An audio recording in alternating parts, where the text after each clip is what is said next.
Summary: Naruto is born with a 400-year-old bloodline. However, unlike the other bloodlines of Konoha, this bloodline limit doesn't involve your eyes. Chapter 1. The Demon That Only Angels Could Love. Konoha Village, considered to be the most powerful ninja country in the Fire Country. Not only do some of the most talented ninja in the world reside in the village, but another main part of the village's strength came from the clans that resided within it. The two most common known would be the Hyugas and the Uchihas. However, there was one other clan in the village that possessed a bloodline limit. However, unlike the Hyugas and the Uchihas, this clan's bloodline limit didn't come out from the use of special eyes. This bloodline limit was much more unique.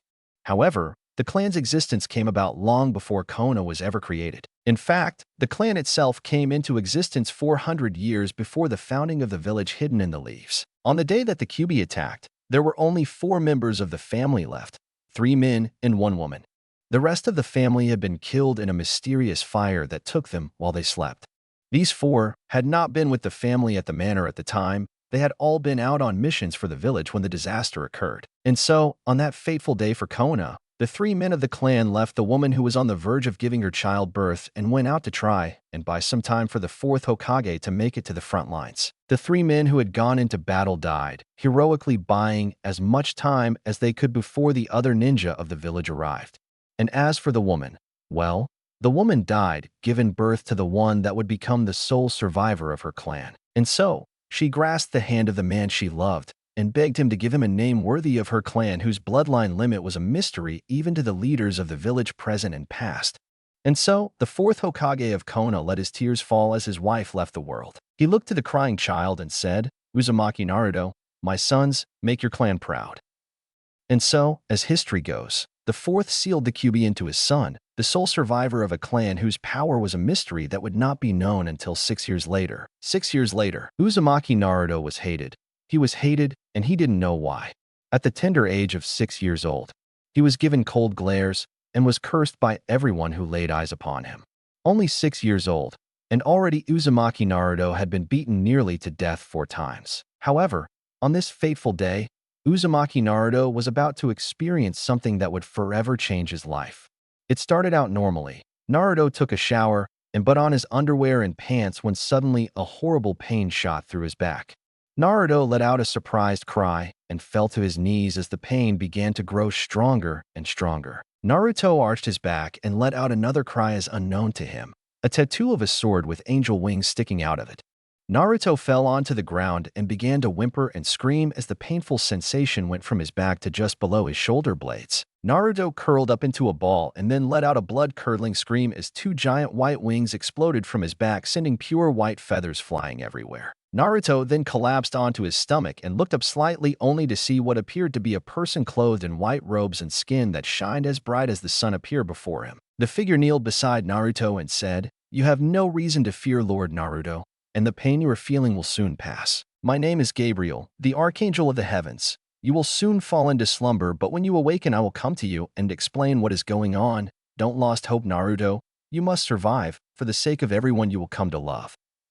And with those words, Naruto's world went black, as this turn of events was being set into motion, and Chunin guard who was on patrol of the area heard the blood-curdling scream and rushed towards the source of the noise.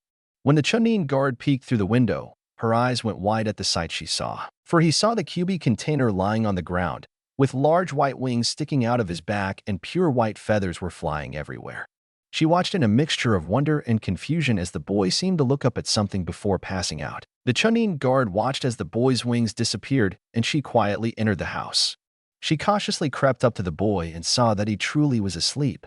Knowing that this needed to be reported to the Hokage immediately, the Chunin guard picked the boy up in her arms gently and rushed towards the Hokage manor. At the Hokage manor, the Chunin guard was rushed right into the 3rd's office upon the sight of the boy in her arms. When the 3rd laid eyes upon the boy in her arms, he was on his feet in an instant and rushed to her side asking if he had been attacked again. The Chunin then began to explain the situation and what she saw to the 3rd. The 3rd was quiet for some time before speaking to the Chunin. "Anko, do you know who this boy is?" She replied that she did and explained that he was the container of the Kyubi and the only one holding the demon back from destroying the village. The 3rd paced a little bit before turning to the woman again who was setting the boy down gently in a chair. "Who do you live with, Anko?" The third asked slowly. Anko blinked a few times before replying that she of course lived alone. The third nodded again and began to pace back and forth again. Anko, would you be willing to let this boy live with you? He asked, looking up at her with serious eyes. To say that Anko was startled was an understatement. Why was he asking this of her? She began to think and came to the realization that he was asking her to do this in order to keep what she saw a secret. In doing this, am I going to become the boy's guardian? Or are you simply doing this to cover up what I saw, Hokage-sama? Anko asked, trying to remain polite. The third thought for a moment before speaking. That is one reason, but the more important reason is that Naruto needs someone to protect him from the villagers who have been blinded by hate. And also because you need someone in your life that can teach you how to love again. I realize that you loved Orochimaru, and I also realize that you have come to hate him because of his betrayal, but I believe that this would be a good move for the both of you. So Anko, will you become the guardian of this boy and accept him into your home? Your pay will of course be raised to help pay for his needs and such things. Anko bit her lip. She really didn't want to do this, but to defy the Hokage was a bad move indeed. She mulled over her thoughts and then looked down at the sleeping boy, which she decided was a mistake because she thought that he looked far too cute sleeping like he was. And so, she hesitantly agreed and signed the papers to become the official guardian of Uzumaki Naruto under the authority of an older sister. And so it began. Anko decided to go to the waiting area as the third waited for Naruto to wake up, which didn't take too long. When the boy woke up, he looked to his right and saw the Hokage looking at him. The Hokage then explained why the boy had been brought here and asked him to explain the past few hours as best as he could. And so, Naruto explained about the pain he felt and how he saw Gabriel, and then he explained that Gabriel told him that he would see him again soon.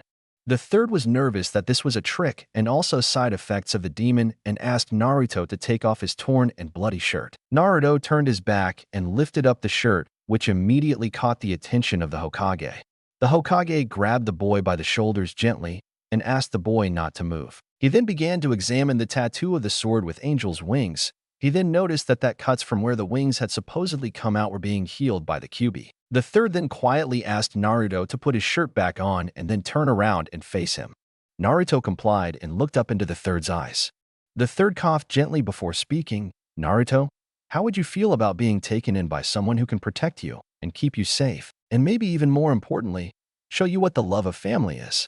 Naruto's eyes filled with tears, and he leapt at the third, crying out the word yes over and over again. Anko took this as her cue to step into the room. She closed the door a little loudly to get Naruto's attention, and he turned to her.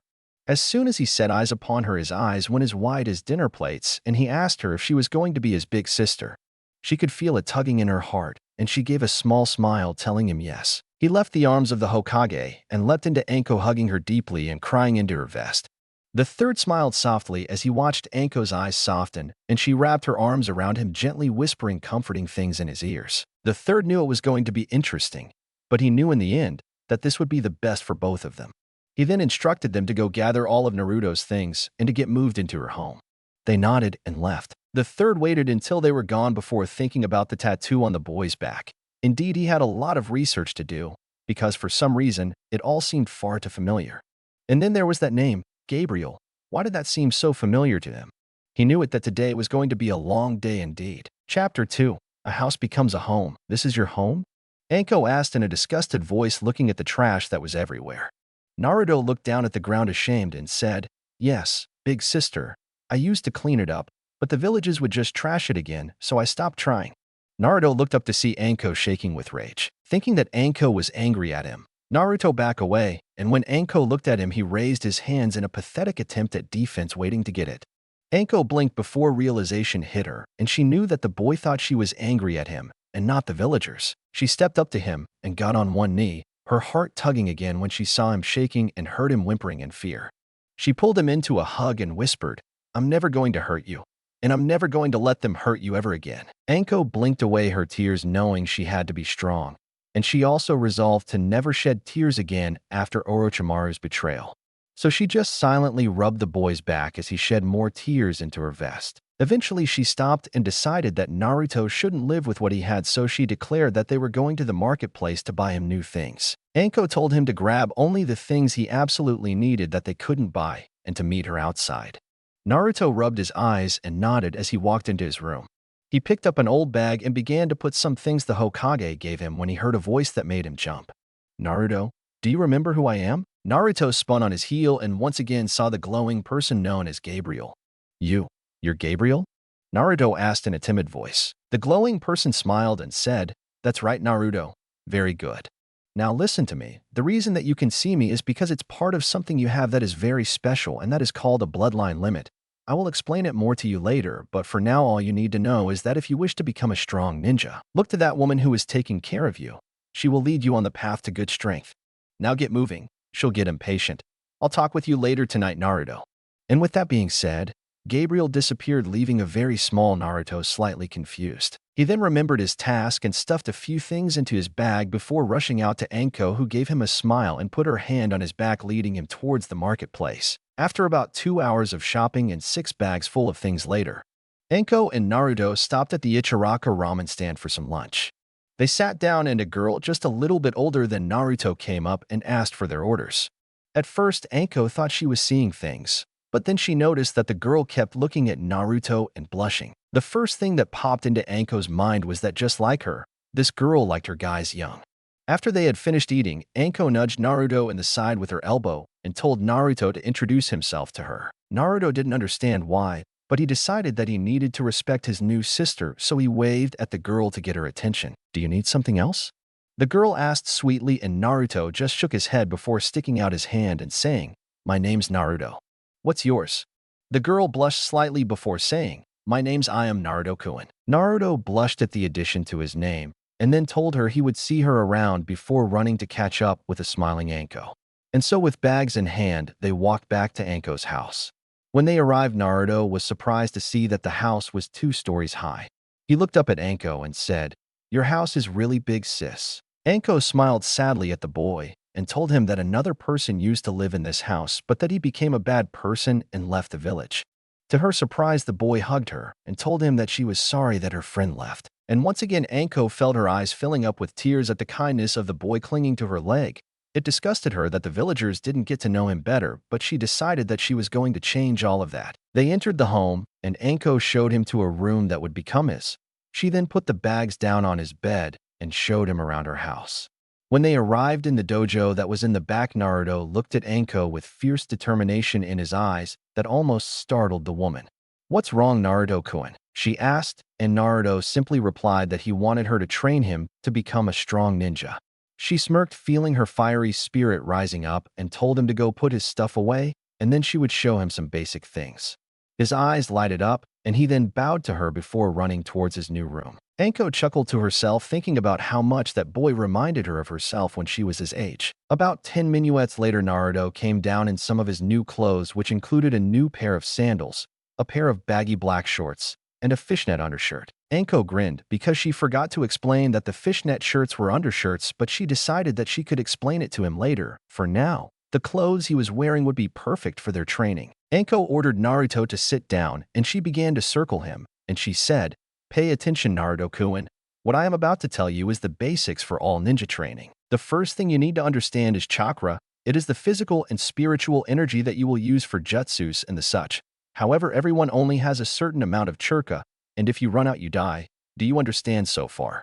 Naruto thought for a few moments before decided he understood and nodded his head. Anko smiled and continued her speech. "In order to use your chakra to its full potential, you will have to learn how to only use the amount of chakra needed for everything you do, and not a bit more. But before we start on that, I want to explain a few more things. First of all, most people only have one chakra system. However, you are a special case, and you have 2. I cannot explain to you at this time why you have a second chakra system, so please don't ask me. One day when you are older, I will be able to tell you, but that time has not yet come. The last thing I want to teach you today before we work on chakra controlling is the 4 different forms you need to know to be a ninja. The first one is ninjutsu. The most commonly used of ninja skills, you use ninjutsu by using your chakra as a weapon. The second form is genjutsu. Genjutsu is using your chakra to create illusions that confuse your enemy and leave them vulnerable to attack. The third form is taijutsu, which is hand-to-hand combat skills, something every ninja must have. And finally, there is kenjutsu. Kenjutsu is very dangerous because it involves techniques that usually result in the user's death and are only to be used in the most extreme of situations. Do you have a basic understanding for the 4 forms of ninja fighting, Naruto-kun? Naruto seemed to be deep in thought but then nodded his head and told her that he thought he understood most of it. Anko grinned, thinking that this kid was pretty smart for his age. She then declared that he was going to learn chakra training by focusing his chakra into his feet and then walking up the dojo's wall. Anko then spent a good half hour teaching Naruto how to correctly do all of the hand seals. She then spent another half hour teaching Naruto how to put chakra into his feet, and then she told him that she was going to go prepare dinner and would come back to check on his progress when dinner was ready. She walked out and closed the sliding door to the dojo and winced when she heard him run up the wall some, only to fall harshly. She then breathed a sigh of relief when she heard him get back up and try again. She then walked to the kitchen to prepare dinner. She came back to the dojo about 3 hours later and poked her head in, and her eyes went wide when she saw that Naruto wasn't in there. She felt her heartbeat quicken, thinking that someone had come into her home and snatched him, but then she heard stifled giggling. She looked straight up and gasped to see Naruto standing on the ceiling looking down at her. She noticed all the bruises and scrapes on his body, but she was still speechless that Naruto had completed the task so quickly. He came down from the wall and she hugged him gently, letting him know that she was not only satisfied with his performance, but she was also amazed. Naruto gave her a big smile, which made Anko smile a little herself. After much complaining that the main course was not ramen, Anko and Naruto enjoyed a nice grilled chicken dinner with rice and green beans, which Naruto was willing to admit tasted very good as well. After dinner, Naruto stood up and grabbed all the dishes and washed them without being asked to. Anko smiled at the polite boy and took the time to sneak away and look for something. When she came back, Naruto had stacked the plates neatly on the counter because he didn't know where to put them. Anko smiled and told him that she would take care of it later, but for now she had a new exercise that she wanted him to do. When they walked into the dojo, Naruto saw some metal plates lying on the ground. The last exercise you did is the same one you will be doing now. However, this time, the task will be much harder with the addition of these training weights. Anko explained, and Naruto put on the weights and complained about the heaviness of them. Anko grinned at him and told him she would teach him a jutsu if he completed the task before she called him to bed in 3 hours. She knew that the task would be impossible, but she also knew that if he strived as hard as he could, he would become much stronger and have better chakra control than some modern-day genins had. This time, when she heard him try and climb, only to fall, she smiled to herself and went to go put the dishes away and send a letter to the Hokage by her messenger bird. When the time had come for bed, Anko walked back into the room and gasped again when she didn't see Naruto. She looked straight up and saw his grinning face. She watched as his eyes went wide and she gasped as he lost his footing and began to fall. She rushed forward and caught him before he could hit the ground. He had tears in his eyes and told her that he had failed her because he couldn't hold it very well. She simply hugged the boy and told him that he had just done a task that should have been impossible, and she demanded to know how he did it so quickly. He told her it was because he wanted to learn a new jutsu. She smiled at his competitive attitude and told him that for his hard work, she would teach him how to do the basic Bunshin no jutsu. And so for the next hour, Anko taught Naruto how to mold chakra into a clone. By the time he had it perfected, he collapsed from chakra exhaustion, and Anko picked the small boy up and took him to his room and placed him in his bed after taking off his sandals. She smiled at him and whispered, "Good night, my dear brother," before turning out the light and walking out of the room. While Naruto slept, Gabriel came to him and entered into his subconscious. Naruto saw Gabriel and ran up to him. "Hello, Gabriel-san," Naruto said politely as he bowed. "Good evening, Naruto-kun. Tonight, I am going to explain the things I told you about earlier. One thing that Anko-chan didn't tell you is that some very special people have a bloodline limit that is passed down from generation to generation. You are one of those people, and your ability is very special indeed. But first, I must explain your clan's history. Your clan came into existence about 400 years before Konoha was created. Your ancestor was on the verge of death and cried out for help. He found favor in the eyes of my lord, and I was sent down to aid him. From that day on, your family's legacy would continue on with the angels of the Lord.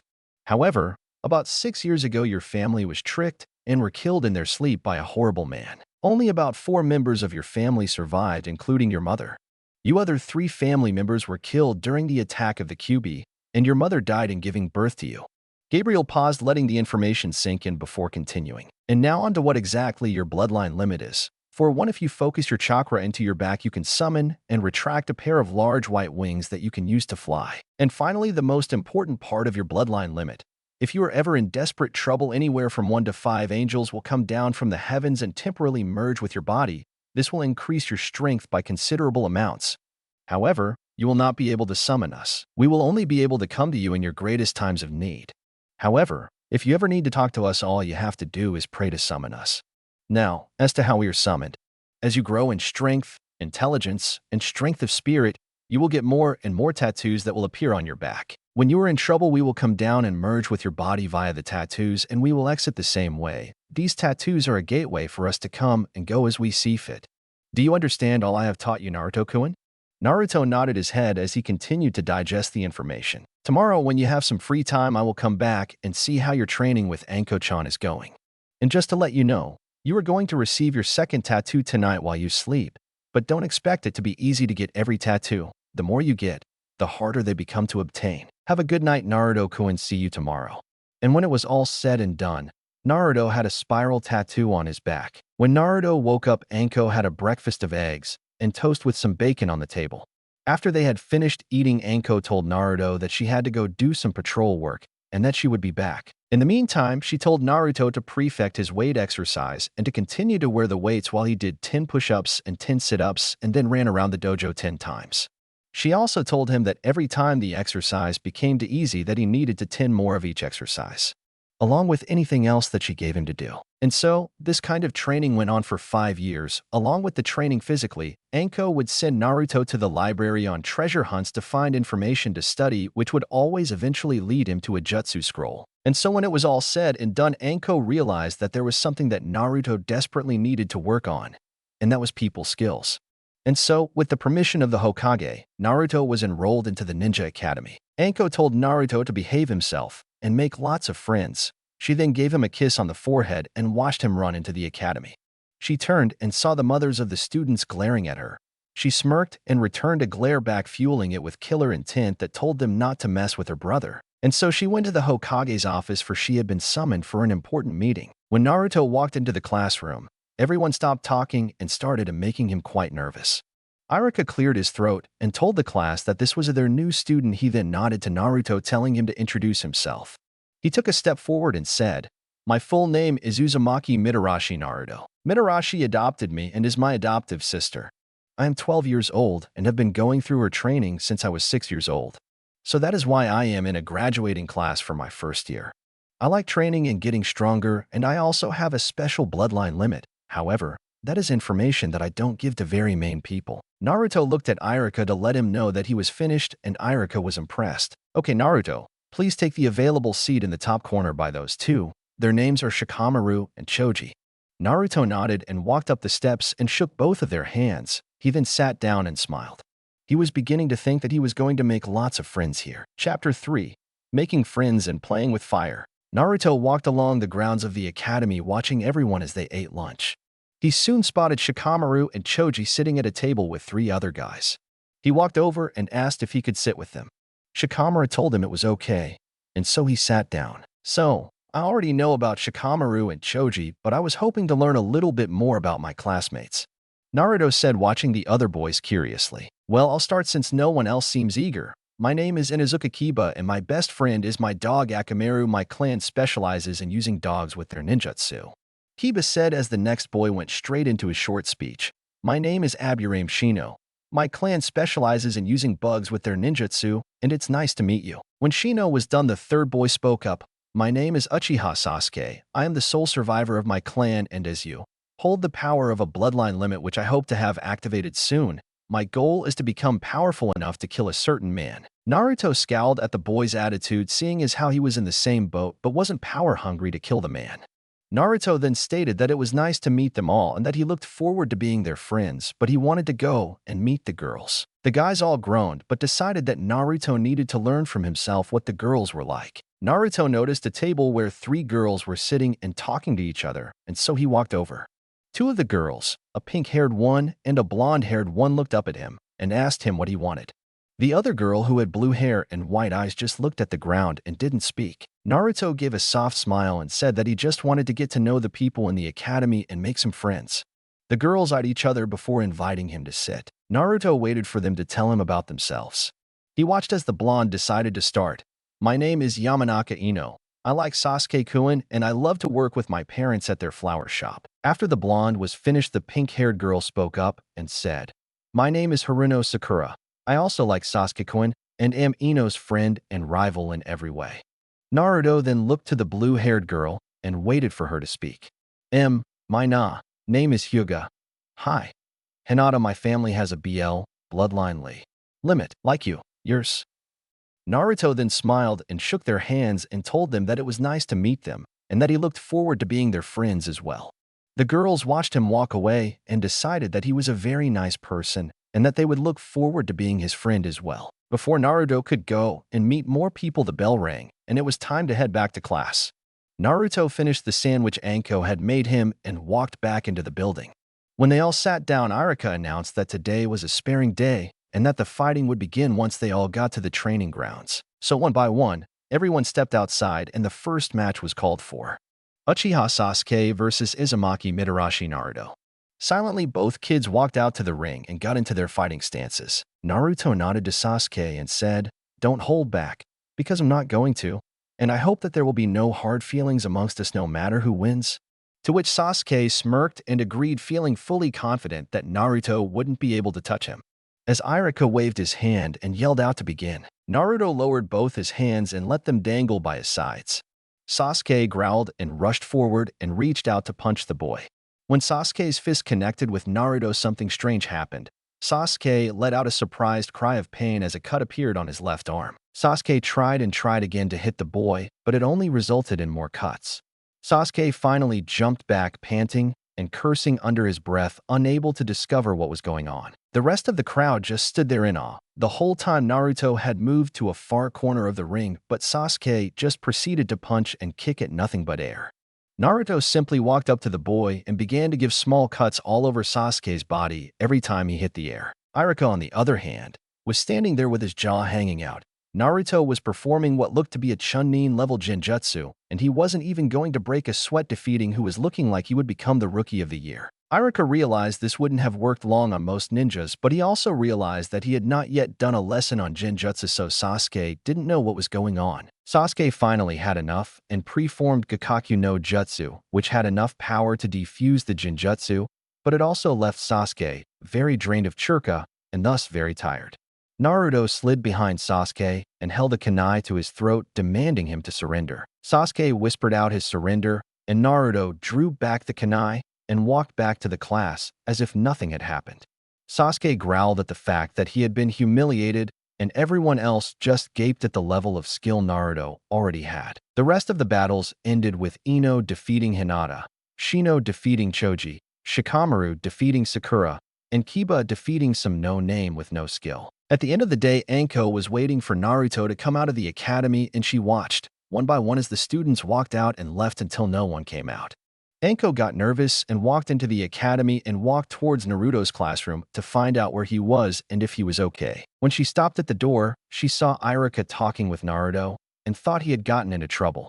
She opened the door and sent Naruto a glare that said if he had gotten into trouble, she was going to kill him. Arika realized the situation and simply explained that Naruto had defeated Sasuke without any effort at all and was amazed at Naruto's skill.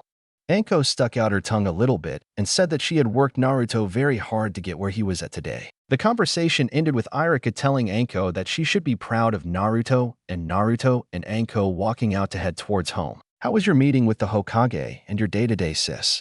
Naruto asked, looking up at the older woman.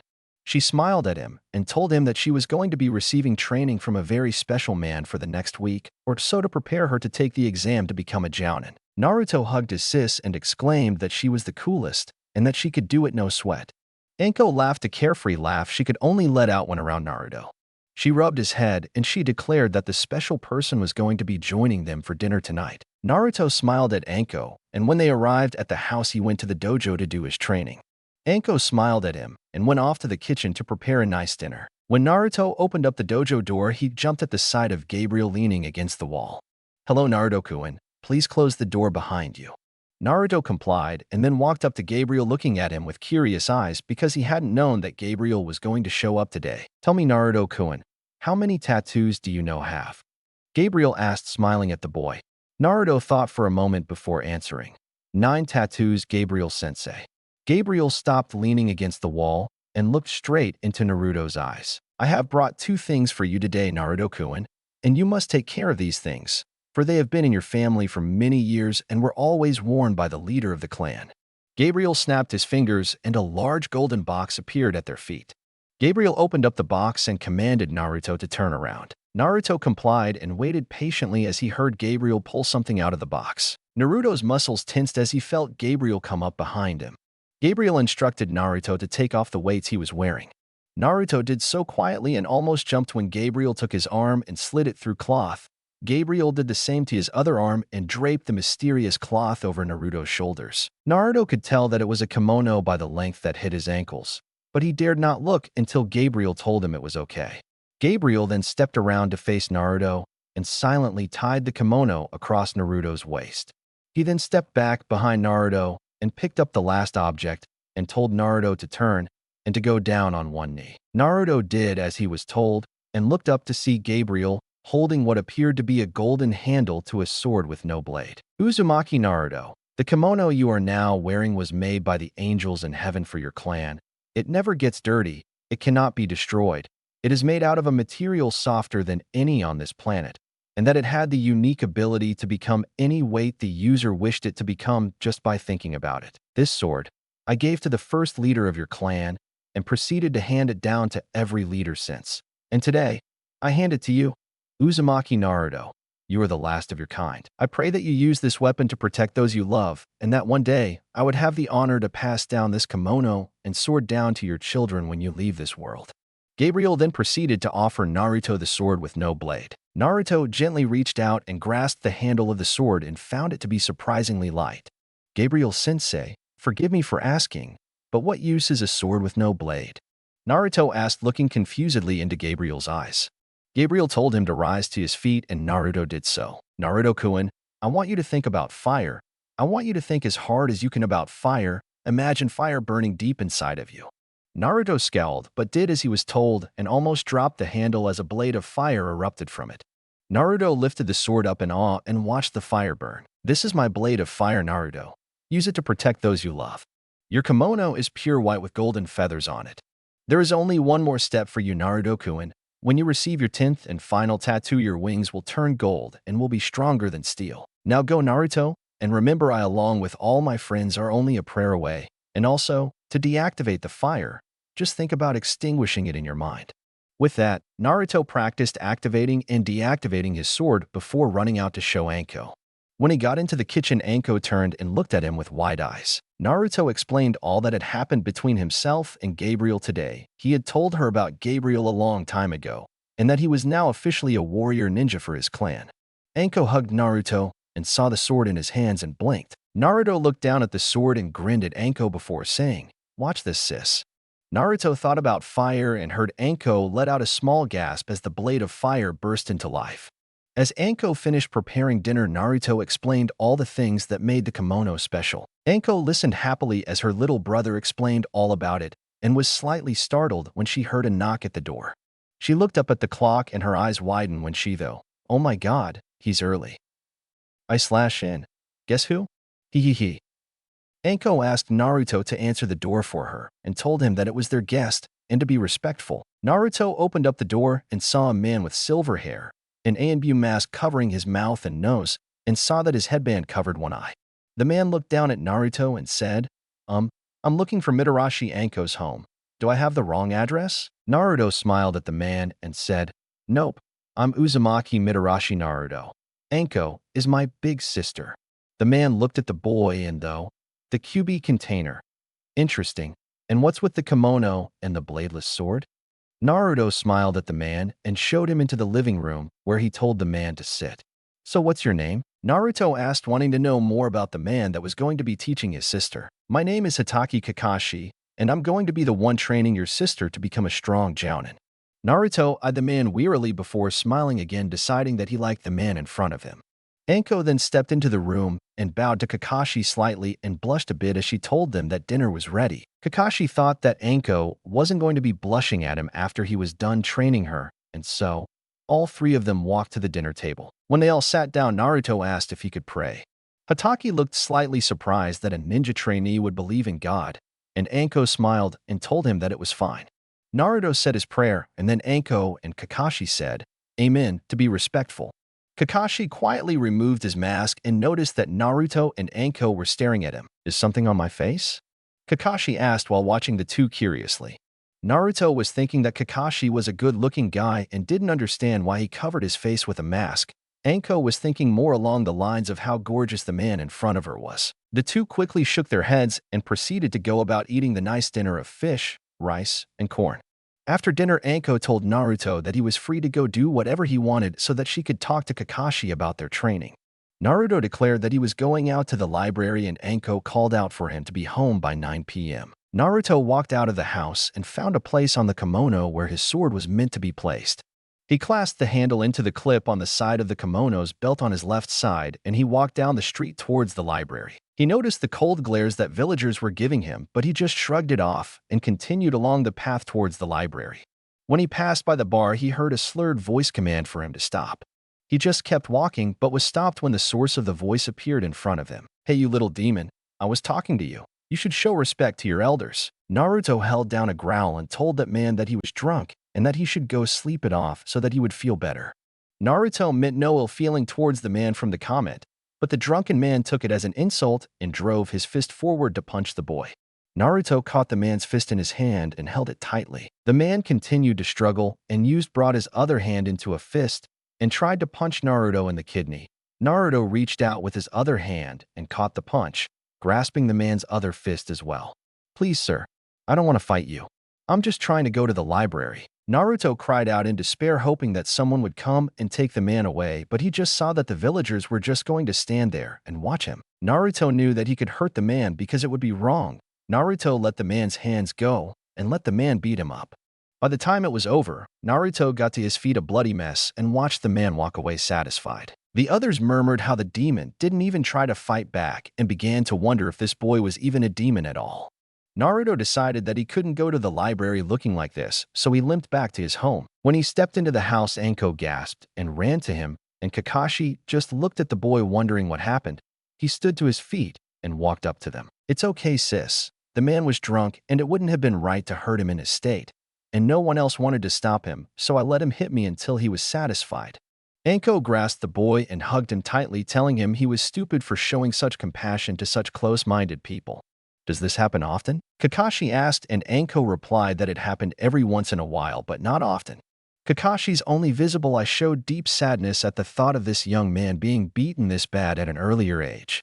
Naruto excused himself to his room, and Anko watched him go worriedly. Kakashi walked up to Anko and whispered, "Does he know about the Kyubi yet?" She looked at him and nodded, telling him that she told him on his 11th birthday when a village threw a bottle which cut his head when it hit.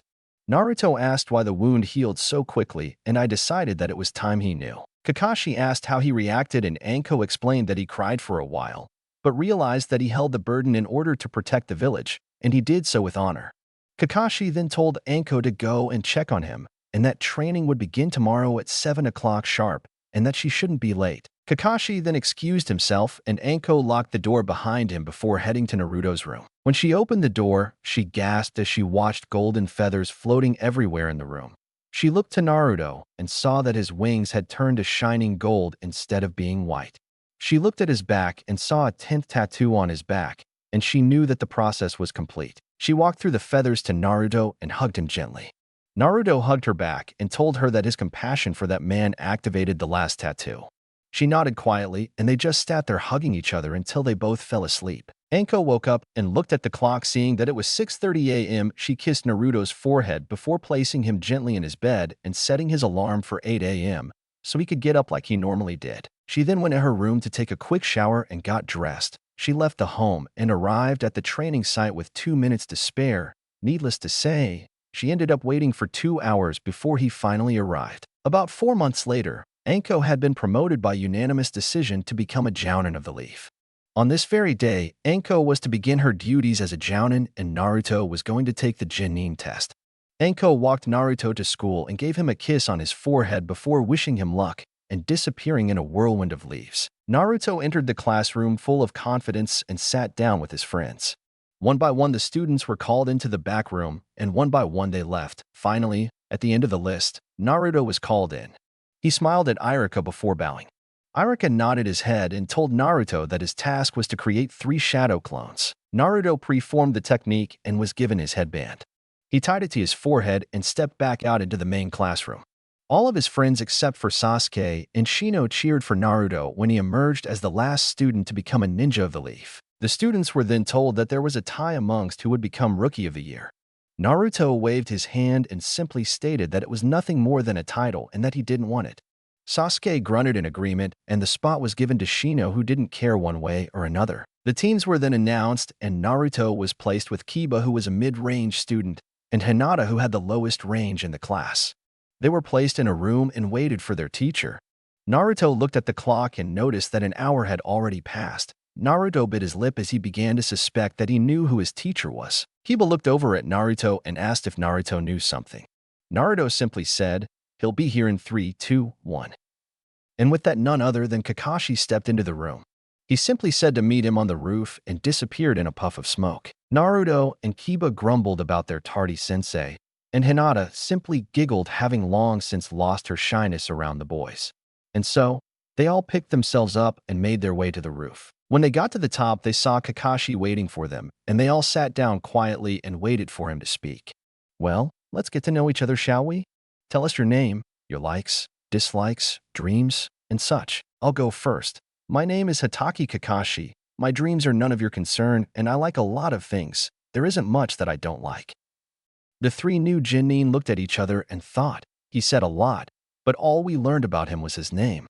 Kakashi then pointed to Naruto and told him to go first. "My name is Uzumaki Mitarashi Naruto. I like ramen, training, and making friends. There isn't much that I dislike, but I do have a big dream. And that is to become stronger than my hero, the 4th Hokage, and become Hokage so that I can protect the village that I love." Kakashi smiled at the boy, finding him quite interesting. He then pointed at Hinata, who was petting Akamaru, and she said, "My name is Hyuga Hinata. I like water, training, and people with good hearts, like Naruto-kun. I don't dislike much. However, I also have a big dream.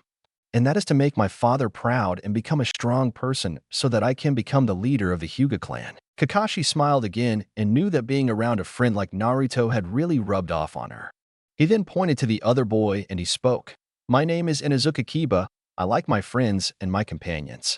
I dislike arrogant people, and my dream is to become the leader of my clan as well." "Well then, tomorrow we are going to have a little survival training against me. A test of your skills, if you will.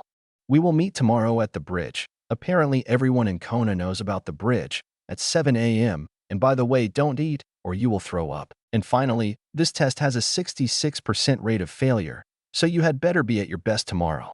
With that, Kakashi disappeared in a puff of smoke, and the team decided to go to the Ichiraka ramen stand for lunch. Ayame and Naruto had become close friends since the day they had met 6 years ago, and Ayame had a big smile upon her face when she saw the headband on Naruto's forehead. She rushed out from behind the counter, hugged him, squealing that he had become a ninja. He hugged her back and blushed when she placed a kiss on his cheek and told him it was his reward for all his hard work. Kiba and Hinata laughed at Naruto's embarrassment as they all sat down and ate. When Naruto left the ramen stand, he went back to his home and went into his bedroom. He pulled out a box which contained scrolls of various shapes and sizes. He pulled one out and began to work on a new jutsu that he had come up with. He got so involved with his work that he did not notice when Anko came into his room and walked up to his bed. She wrapped her arms around him and felt him go rigid.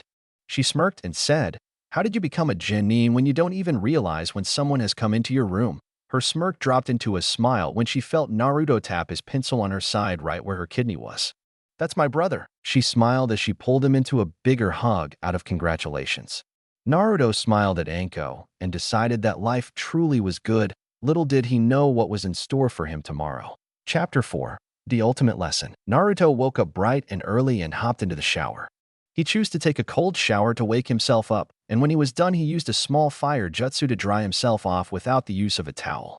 He put on a pair of hazy gray shorts and put on one of his fishnet undershirts. He then quietly wrapped the pure white and golden kimono around his body, tying it down firmly.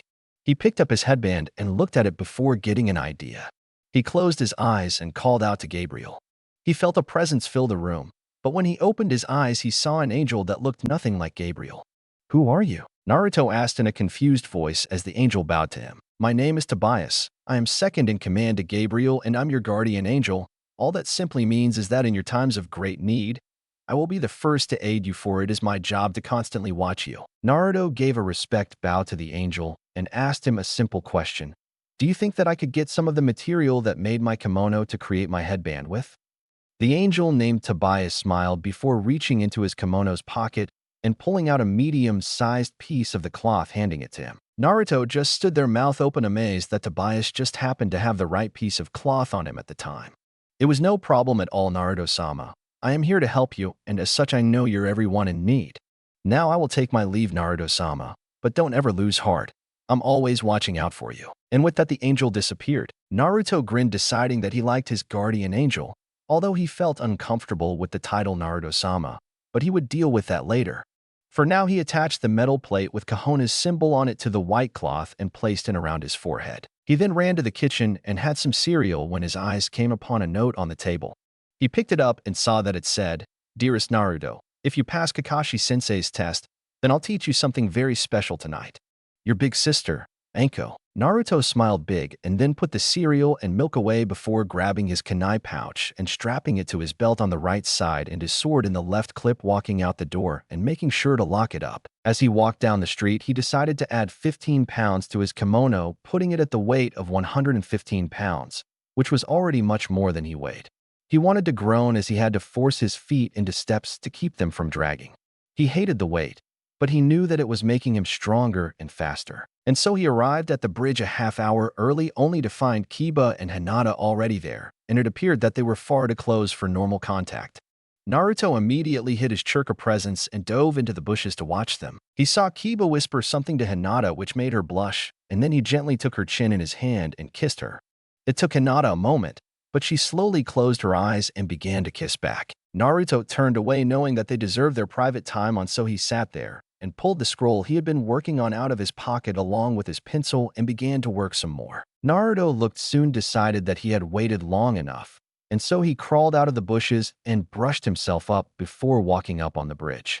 He smiled at Kiba and Hinata, who were holding on to each other, and Kiba just smiled back. Naruto had known since they had met that Kiba had a crush on Hinata, and he was glad that both of his friends were in love with each other. And so he sat down next to them, not needing to say a word. And so Hinata and Kiba fell asleep in each other's arms, and Naruto continued to work on his scroll until Kakashi showed up an hour later. Kakashi gave a yo, and Naruto nudged Kiba, who gently woke up Hinata. "You're late, sensei. Tardiness is not a good virtue," Naruto said simply as he struggled to get back up on his feet. Kakashi noticed this but chose to keep it to himself. He also chose to let Naruto's comment slide by giving the excuse that he got lost on the road of life. Naruto and Kiba simply rolled their eyes, and Hinata giggled. As Kiba and Hinata stood to their feet, their stomachs growled, showing that they were already hungry. When Kakashi looked at Naruto, he could see in his eyes that Naruto defied his orders and ate breakfast. Without a word, Kakashi rushed the genin and gave him a powerful punch to the stomach, which put Naruto on his knees, throwing his breakfast up on the bridge's surface. Not listening to your superior's orders is not a good virtue, Naruto.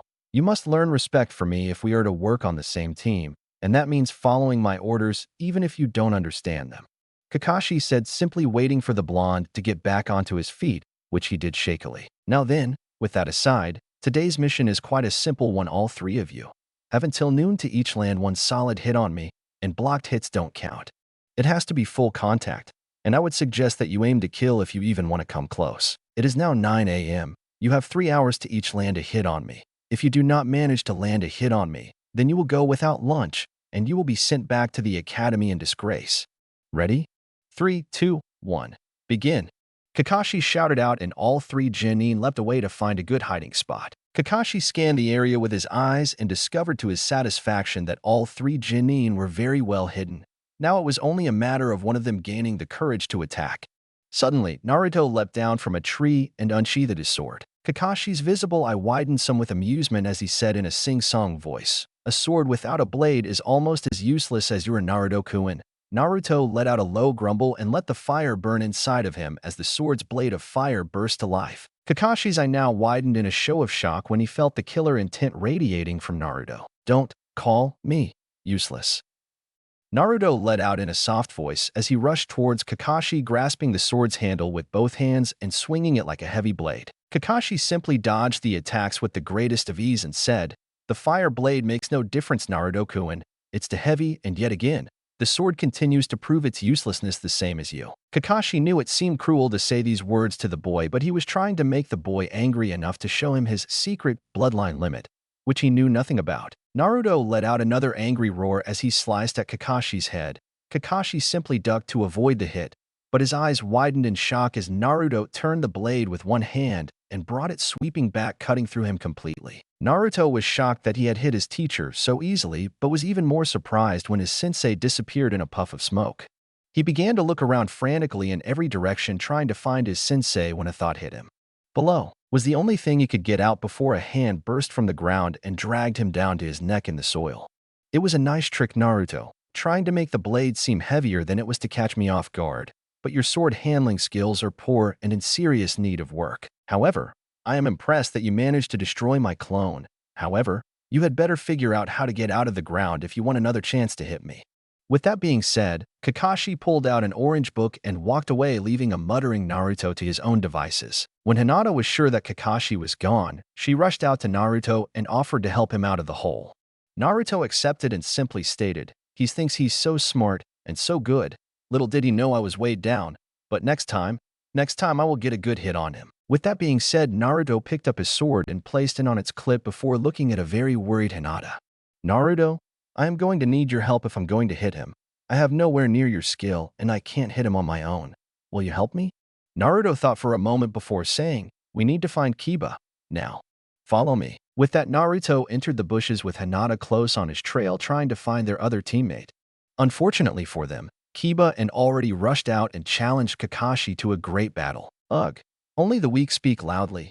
Must you be so loud, Kiba?" Kakashi asked lazily as he continued to read the little orange book in his right hand.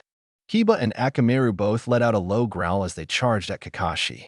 Kakashi just continued to chuckle at his little book as he used one hand to dodge all of Kiba's and Akamaru's attacks. When Kakashi had had enough, he put his hands in the sign of the tiger and screamed out, Konoha's most sacred technique, the 1,000 years of pain. And with that, Kakashi stuck his fingers up Kiba's butt and launched him into the air. Akamaru whimpered and ran up to his master. Kakashi began to walk towards his student, but his eye widened in surprise as Kunai came out of nowhere and stabbed Kiba right in his leg. Kiba let out a scream of pain, and Kakashi looked up to see what appeared to be a grass ninja sitting in the tree twirling another kunai with his right index finger. Kakashi stooped and realized that something wasn't right.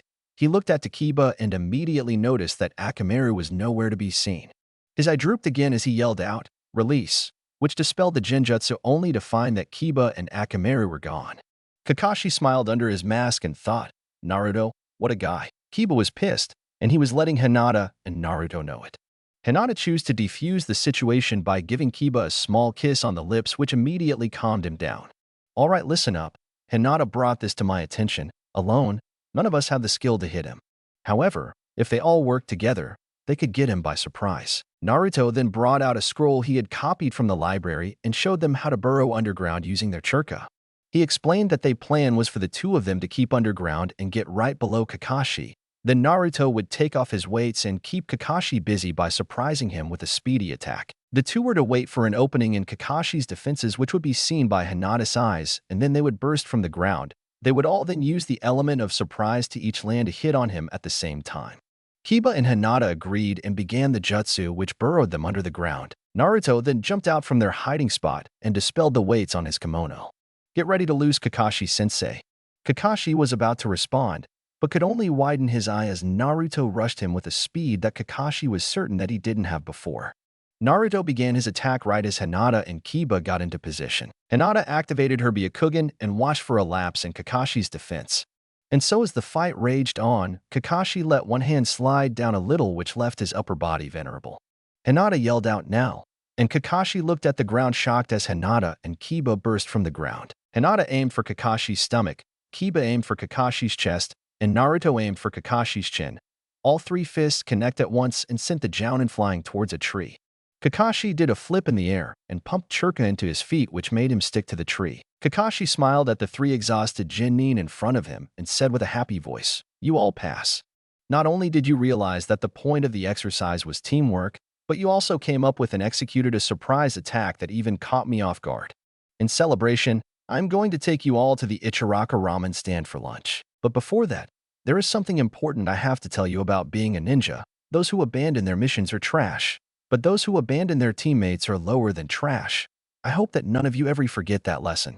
The three looked at him and nodded in respect before heading out to the Ichiraka ramen stand. When they arrived, Ayam ran up to Naruto and gave her usual greeting now of a kiss on the cheek. Naruto blushed and said, "Good afternoon, Ayam-kun." She then gave him another quick hug before running back behind the counter and taking their orders. Kakashi glanced at the girl and knew that she had a crush on the young blonde. He smiled at Naruto and knew that it didn't go unnoticed by the boy. When Ayam walked away, Naruto turned to the Kakashi and asked, "What are you smiling at me for, Kakashi-sensei?" Kakashi just simply smiled and said something along the lines of him being dense. Kiba let out a hearty laugh with Akamaru and Hinata giggled in agreement. Naruto scowled because he didn't get what they meant. And so they ate their food in a comfortable silence. When they were done, Kakashi told them that they were to meet at the bridge for their first official mission as Genins of the Leaf. And with that, Kakashi paid the bill and disappeared in a puff of smoke. Soon after Kakashi left, Kiba and Hinata excused themselves to go for a walk, leaving Naruto and Ayam alone in the restaurant. "Where's your father, Ayam-chan?" Naruto asked curiously, noticing that the old man was nowhere to be seen. "Oh, Papa's at home sick, so I'm running the store for him today," Ayam said to Naruto, giving him a sweet smile which soon faded when she looked outside. Naruto turned and followed her gaze to see the rest of the Genins walking with their senseis towards the ramen stand. That counted 8 people to serve and only one Ayam. She groaned knowing that this was going to be a long day when she turned her head only to watch Naruto jump over the counter. "Naruto-kun, what are you doing?" she asked as she watched him grab a spare apron and a paper hat and put it on his head. "You are going to need help with all these hungry people, and I can't just leave a friend all alone," Naruto said with a genuine smile. Ayam blushed and whispered out a thanks to him as they prepared for the small rush of new ninjas. They all came in, and Ayam took their orders. She then yelled out, "Naruto-kun, 3 orders of miso, 2 orders of chicken, and 3 orders of pork." Naruto shouted back that he was on it, and Ayam smiled at them before preparing their drinks. Everyone looked at each other puzzled upon hearing Naruto's voice in the back. When Naruto was finished, he brought out the ramen and gave out the orders with a smile until Sasuke snorted and asked, "What's wrong, dope? Couldn't hack it as a ninja, so you became a ramen chef?" Naruto just simply smiled at Sasuke and said, "Only the weak speak out so loudly, Sasuke. Must you speak so loud?" Sasuke shut his mouth quickly and everyone laughed, even Ayam, who was giggling. When everyone was done, they paid their tabs and left Ayam and Naruto alone again. They both worked quickly to pick up the dishes and went into the back to clean them. About halfway through the dishwashing, Ayam slipped on some water and let out a surprised yelp. Naruto rushed forward and caught Ayam, only to slip on the water himself and land on his back with Ayam on top of him. Naruto looked up into Ayam's eyes and suddenly felt a feeling tugging at his heart. He blushed and Ayam looked down to see the position they were in. She blushed as well and picked herself up, and Naruto did the same. They quietly went back to washing the dishes until they were done. Ayam thanked Naruto for his help, and Naruto surprised her by leaning forward and planting a kiss on Ayam's cheek before telling her that it was his pleasure before running off back towards his home. Boy, did he have some questions for his sister. When Naruto got home, his head was swimming. He let his mind wander back to when Ayam fell on top of him. He just didn't understand what he was feeling. Was there something wrong with him? He sighed as he walked up the steps and went into his room. He sat on his bed and considered going to Anko, but then he stopped to think. Ever since she had become a jounin, she had let her unique side come out, and she was a little bit weird. The thought made him momentarily forget about his problems as he smiled, remembering all the memories he had with Anko. He let his mind wander to his 12th birthday. He was walking back home when he suddenly felt the presence of people following him. He knew that he was in danger because they villagers became the most vicious on this day towards him because it was also the anniversary of the demon's attack. He tried to pick up his pace but was blocked when a new group of people came out of the alley and blocked the path. He spun around but saw that he had been surrounded. He looked up to the roofs for a safe place to jump, but saw that some hateful ninjas were prowling along the roofs, daring him to jump up. Naruto could feel himself getting nervous and got ready to unleash his wings. It was then that he felt a presence jumping at him. He got into a defensive stance, but gasped when he saw Anko land in front of him with a kunai in each hand. "Anyone who wants to touch him is going to have to try to get through me," Anko said in a low growl that dared the people to even try and attack. The villagers screamed out that she had been brainwashed by the demon but still weren't willing to try and fight her. And so they all grumbled and walked away. After that, Anko walked Naruto home and held a small party for him. Just between the two of them, Naruto's thoughts were cut short when he felt cold metal press itself against his throat. Naruto closed his eyes and cursed the fact that he let his guard down in his mind. Come now, little brother, you disappoint me with your lack of attention. Now I know something's on your mind, so don't try to get out of it. Tell me what's up, Anko said as she pulled her knife away from his neck and put it back in her pouch. She sat next to him and patiently waited for him to begin. Big sis, I have a problem, and I'm not sure exactly what it is or what I am supposed to do about it. You see, there's this girl I see every day, but every time I'm around her and we get close to each other, I feel my heartbeat quicken and I feel this tugging in my heart. I get nervous and I am starting to think that there is something wrong with me. Naruto finished and looked at his sister with wide eyes, who was trying to hide her giggling with her mouth, which only made her giggle worse. What's so funny, sis? I don't understand. Is there something wrong with me? Naruto let this out a little louder than he had intended to, and it made Anko stop giggling right away. Anko let out a little cough, trying to find the right words to say. First of all, there is nothing wrong with you. Every boy your age begins to get these feelings, and it's completely normal. I guess before I try to explain the more complicated things, I should first tell you what is going on with your body. Anko took a deep breath and cursed Irika in her mind for not teaching the kids about these things in the academy. Anko took another deep breath and thought that telling this kid about growing up was harder than any mission she had ever done. She once again cursed Irika in her mind before going on with the talk. Okay, Naruto, your body is beginning to go through a stage called puberty. In this stage in your life, your body will begin to undergo some drastic changes. Perhaps the most important, your body is going to begin to grow. You are going to get taller, and your body is going to conform itself to what it's going to look like until you get old and die. You are also going to begin to grow hair all over your body, especially on your chest and under your arms. Your voice is going to go through an awkward stage that will make your voice swing drastically from going very high-pitched to going to a very low-pitched. When this is over, your voice will be deeper, and it will be the voice that you have for the rest of your life. With this being said, she bit her bottom lip hard, feeling surprisingly uncomfortable with the things she was about to talk about. Okay, Naruto, what I am going to tell you next will seem embarrassing, but it is a very important thing for you to know. Anko then leaned into Naruto's ear and began to explain what his manhood was and what it did and what it would do during the stages of puberty. When she pulled back, Naruto had a shocked look on his face, and Anko was feeling very uncomfortable but knew that the next part would be the hardest, but that it would all go downhill from there.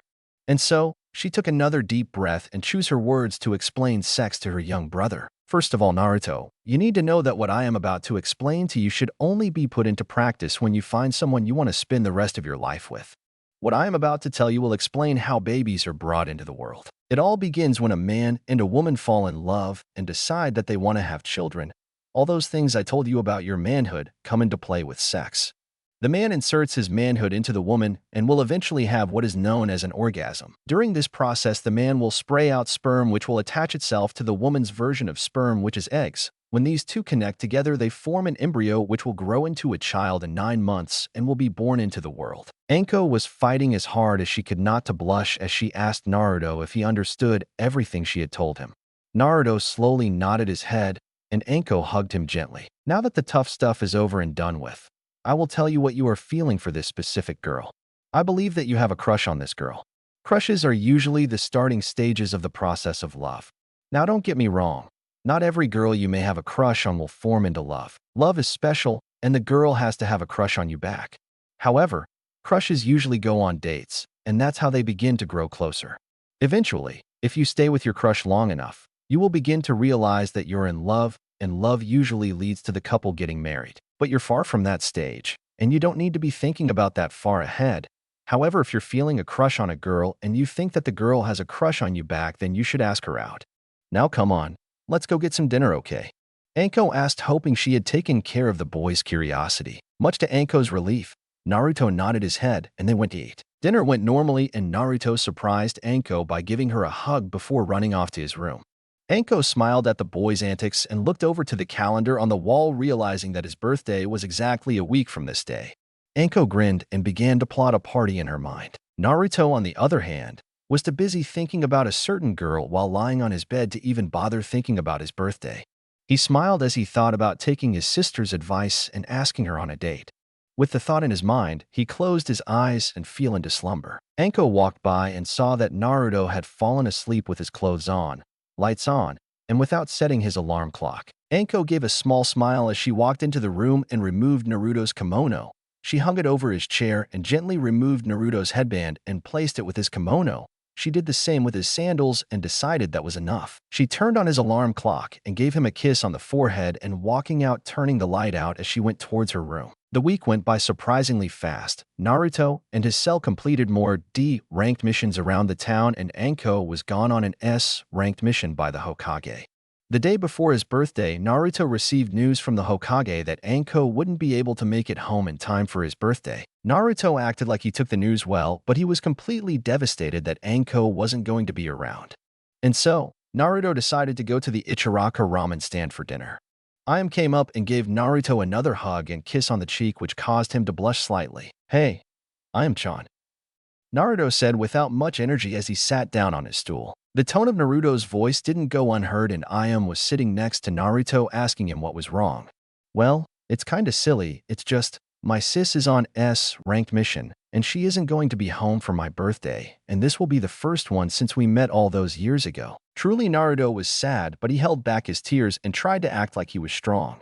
Ayam reached out and gently hugged Naruto before leaning towards his ear and whispering to him, "I will see if Daddy will let me hold your birthday party at my house." Naruto smiled at the girl and watched her skip away to go prepare him his favorite miso ramen and ask her father. When she brought the ramen back out to him, she winked and told him to be at her house at 3 p.m. and not to be late. She then winked and went back into the back to prepare more ramen to help satisfy Naruto's hunger. When Naruto was finished, he put his money on the table and called out to Ayam. Hearing his voice, Ayam came out and asked, "What's up, Naruto-kun?" Naruto looked at her and felt himself begin to panic. He had planned to ask her out after the birthday party, but now fear was starting to set in, and before he knew it, words were coming out of his mouth. "I just wanted to say thanks for deciding to throw me a last-minute party," and that he truly was thankful. Naruto then looked at the ground ashamed of himself and left the stand, leaving a confused Ayam behind, for truly she thought that maybe, just maybe, the boy she had a crush on was going to ask her out, but it seemed that it wasn't meant to be. And so she sighed and went back to work. When Naruto stepped inside of his house, he closed the door and banged the back of his head against it hard. Stupid Naruto, really stupid. Naruto then sighed and decided to go take a shower and call it a day. He didn't really have that much else to do anyways. The day of the party, Naruto woke up at 9 in the morning and decided to train in the dojo a little bit. He yawned as he picked up his scrolls and decided to work on some of the jutsus he had created. Now amongst the ninja who knew him, Naruto had a special talent for coming up with very useful jutsus. Naruto wanted to make sure to get them all down on scrolls so that he could teach them to someone else someday. And so, Naruto went to work on practicing some of his own techniques before deciding to end his training at 12 p.m. He went back to his home and took a shower. When he got out of the shower, he was using a towel to dry his hair and walked into his room, but naked, only to find Gabriel, Tobias, and another angel he had never seen before who just happened to be a female. Naruto quickly placed the towel where it would cover his manhood, and it made all of the angels laugh, which only caused Naruto to blush more. "You humans truly are fickle creatures. We are angels, Naruto-kun. We see your soul, not your body," Gabriel said with a grin on his face. Naruto just simply nodded in understanding, but he sure as heck wasn't going to leave his manhood hanging out in the presence of a woman, even if it was an angel. Naruto quickly got into his clothes and put his kimono on over top of it before looking to the angels and speaking again. "So, first of all, to what do I owe this pleasure, Gabriel and Tobias? And second of all, who is your lady friend?" Naruto sat on the edge of his bed and began to put on his sandals until Gabriel reached out a hand and stopped him. "Well, Naruto-kun, first of all, I would like to introduce you to Alice. She is Tobias's right-hand lady, as it were. Second, we are all here in celebration of your 13th birthday party, and we come bearing gifts." With that being said, Tobias stepped forward and got to one knee holding out a scroll. "To you, Naruto-sama, I present this summoning scroll for phoenixes. All you have to do is bite down on your thumb and run your blood across the scroll. When this is finished, I will show you how to summon in the dojo, but for now, let's finish up giving out the gifts." With that being said, Tobias placed the scroll next to an awestruck Naruto and stepped back, allowing Alice to step in. "To you, Naruto-sama, I present this flute. Its power is great indeed. For when you play this flute, you shall be able to summon down fire from the heavens to smite your enemies. Be warned though. You can only use this ability once a day, and it shall only activate its power when you infuse it with churka.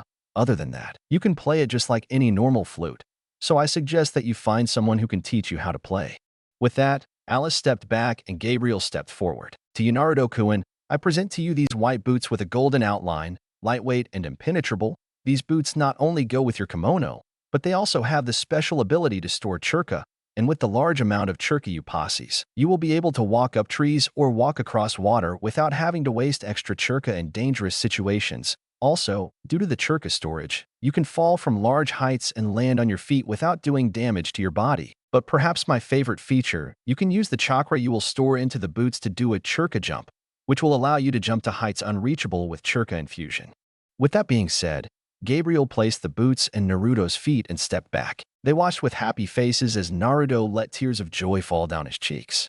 Never in his life had someone given him a birthday present besides Anko, and today he had already received 3.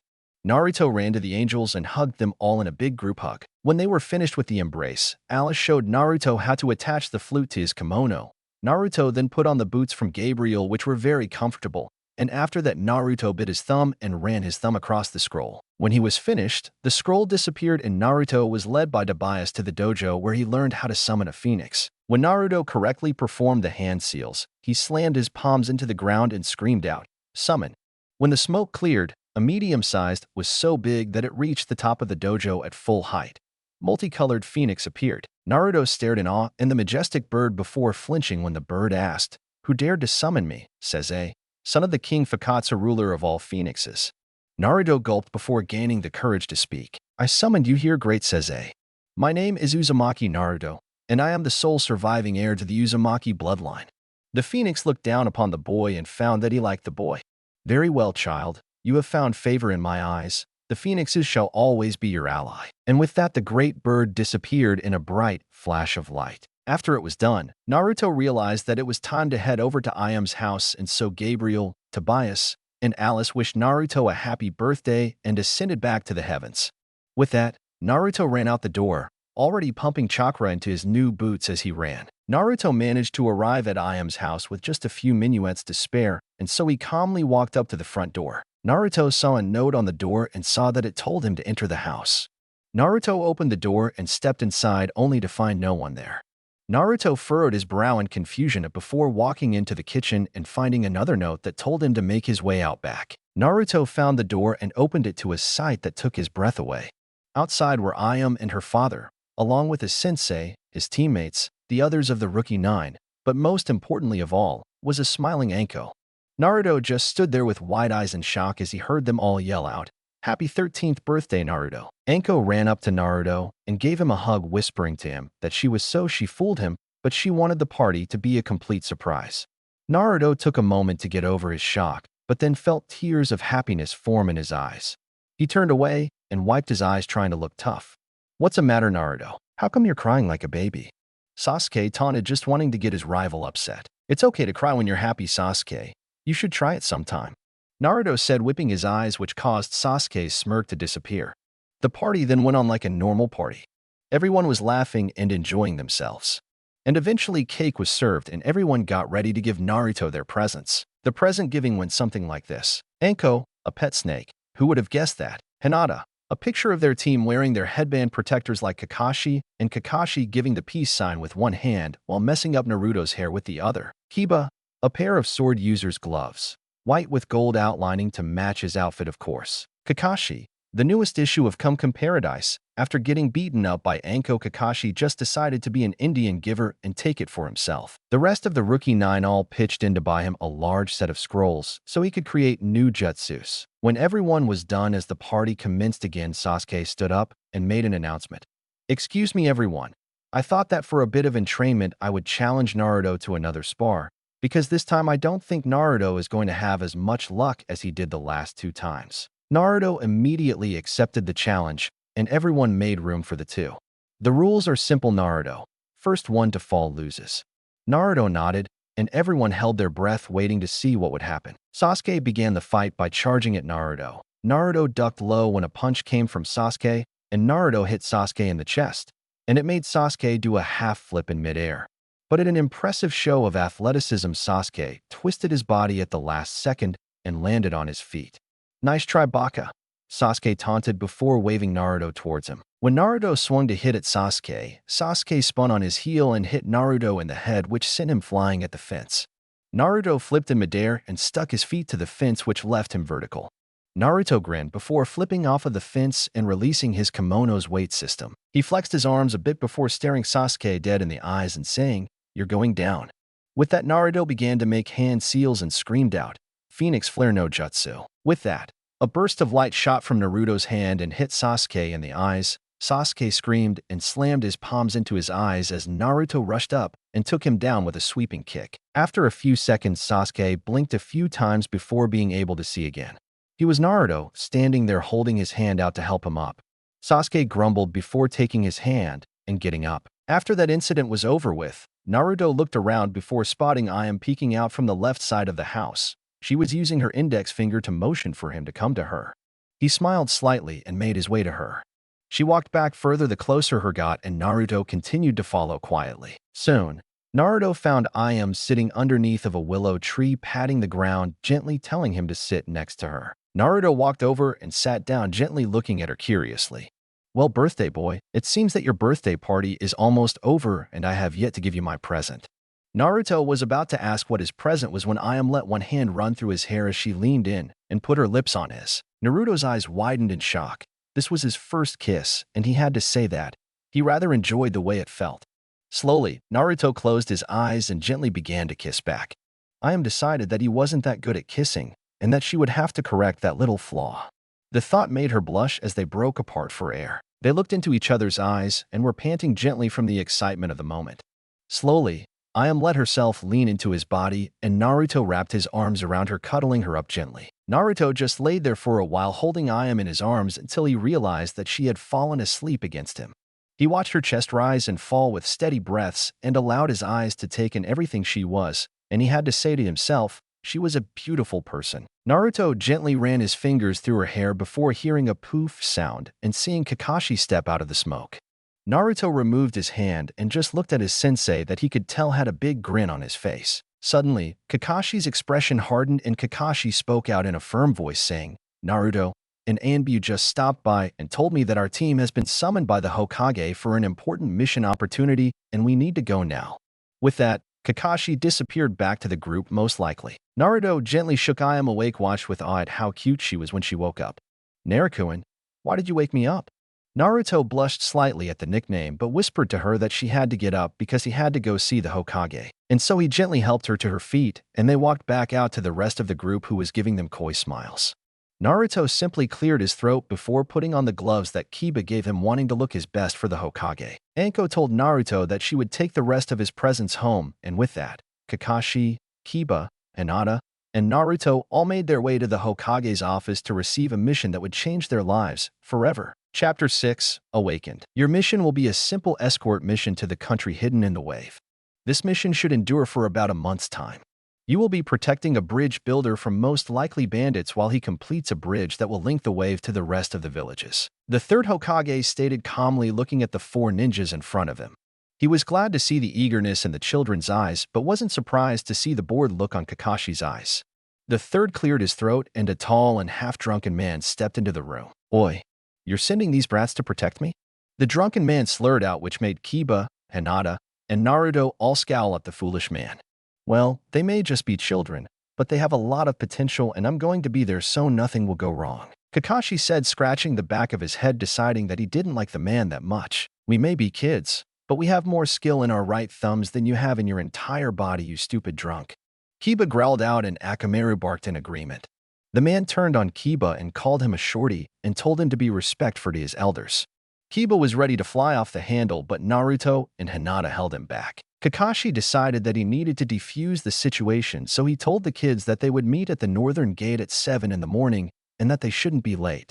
After Kiba claimed down, they all left, and the drunken man followed suit. "Kakashi, there is something else I wish to ask of you," the third stated calmly, and it caught Kakashi's attention. "You of course know of the Ichiraka ramen stand?" Kakashi simply nodded, not sure where this was going. The owner of the restaurant requires supplies that he wants picked up from the wave because one of his family members lives there and will give him the supplies for cheaper. He has asked that his daughter be accompanied by a ninja team for protection, and I was wondering if you think your team is ready to handle a double C ranked mission. The third finished and watched Kakashi with careful eyes. Kakashi thought for a moment before declaring, I am confident that my team can handle protecting the bridge builder and I am Chan at the same time. Kakashi said, smiling with his eye. The third nodded and gave his thanks to Kakashi. He then dismissed him and Kakashi disappeared in a cloud of smoke. The third smiled very happily, primarily because he was glad that Naruto could now live a normal life. He pulled his file on Naruto, and then his smile disappeared. He still had yet to discover anything about Naruto's bloodline, and the third decided that he would have a chat with Naruto to see how much he knew. Back at Anko's house, Naruto stepped into the house and saw Anko sitting at the kitchen table holding Naruto's pet snake, letting it wrap around her arm. Anko looked up at Naruto as he entered the kitchen and smiled at him, and he gave a genuine smile back. Naruto sat down and his smile quickly faded away and Anko eyed him curiously. I'm going to be going on a month-long C-ranked mission to the village hidden in the wave, sis. Naruto said with his head bowed slightly.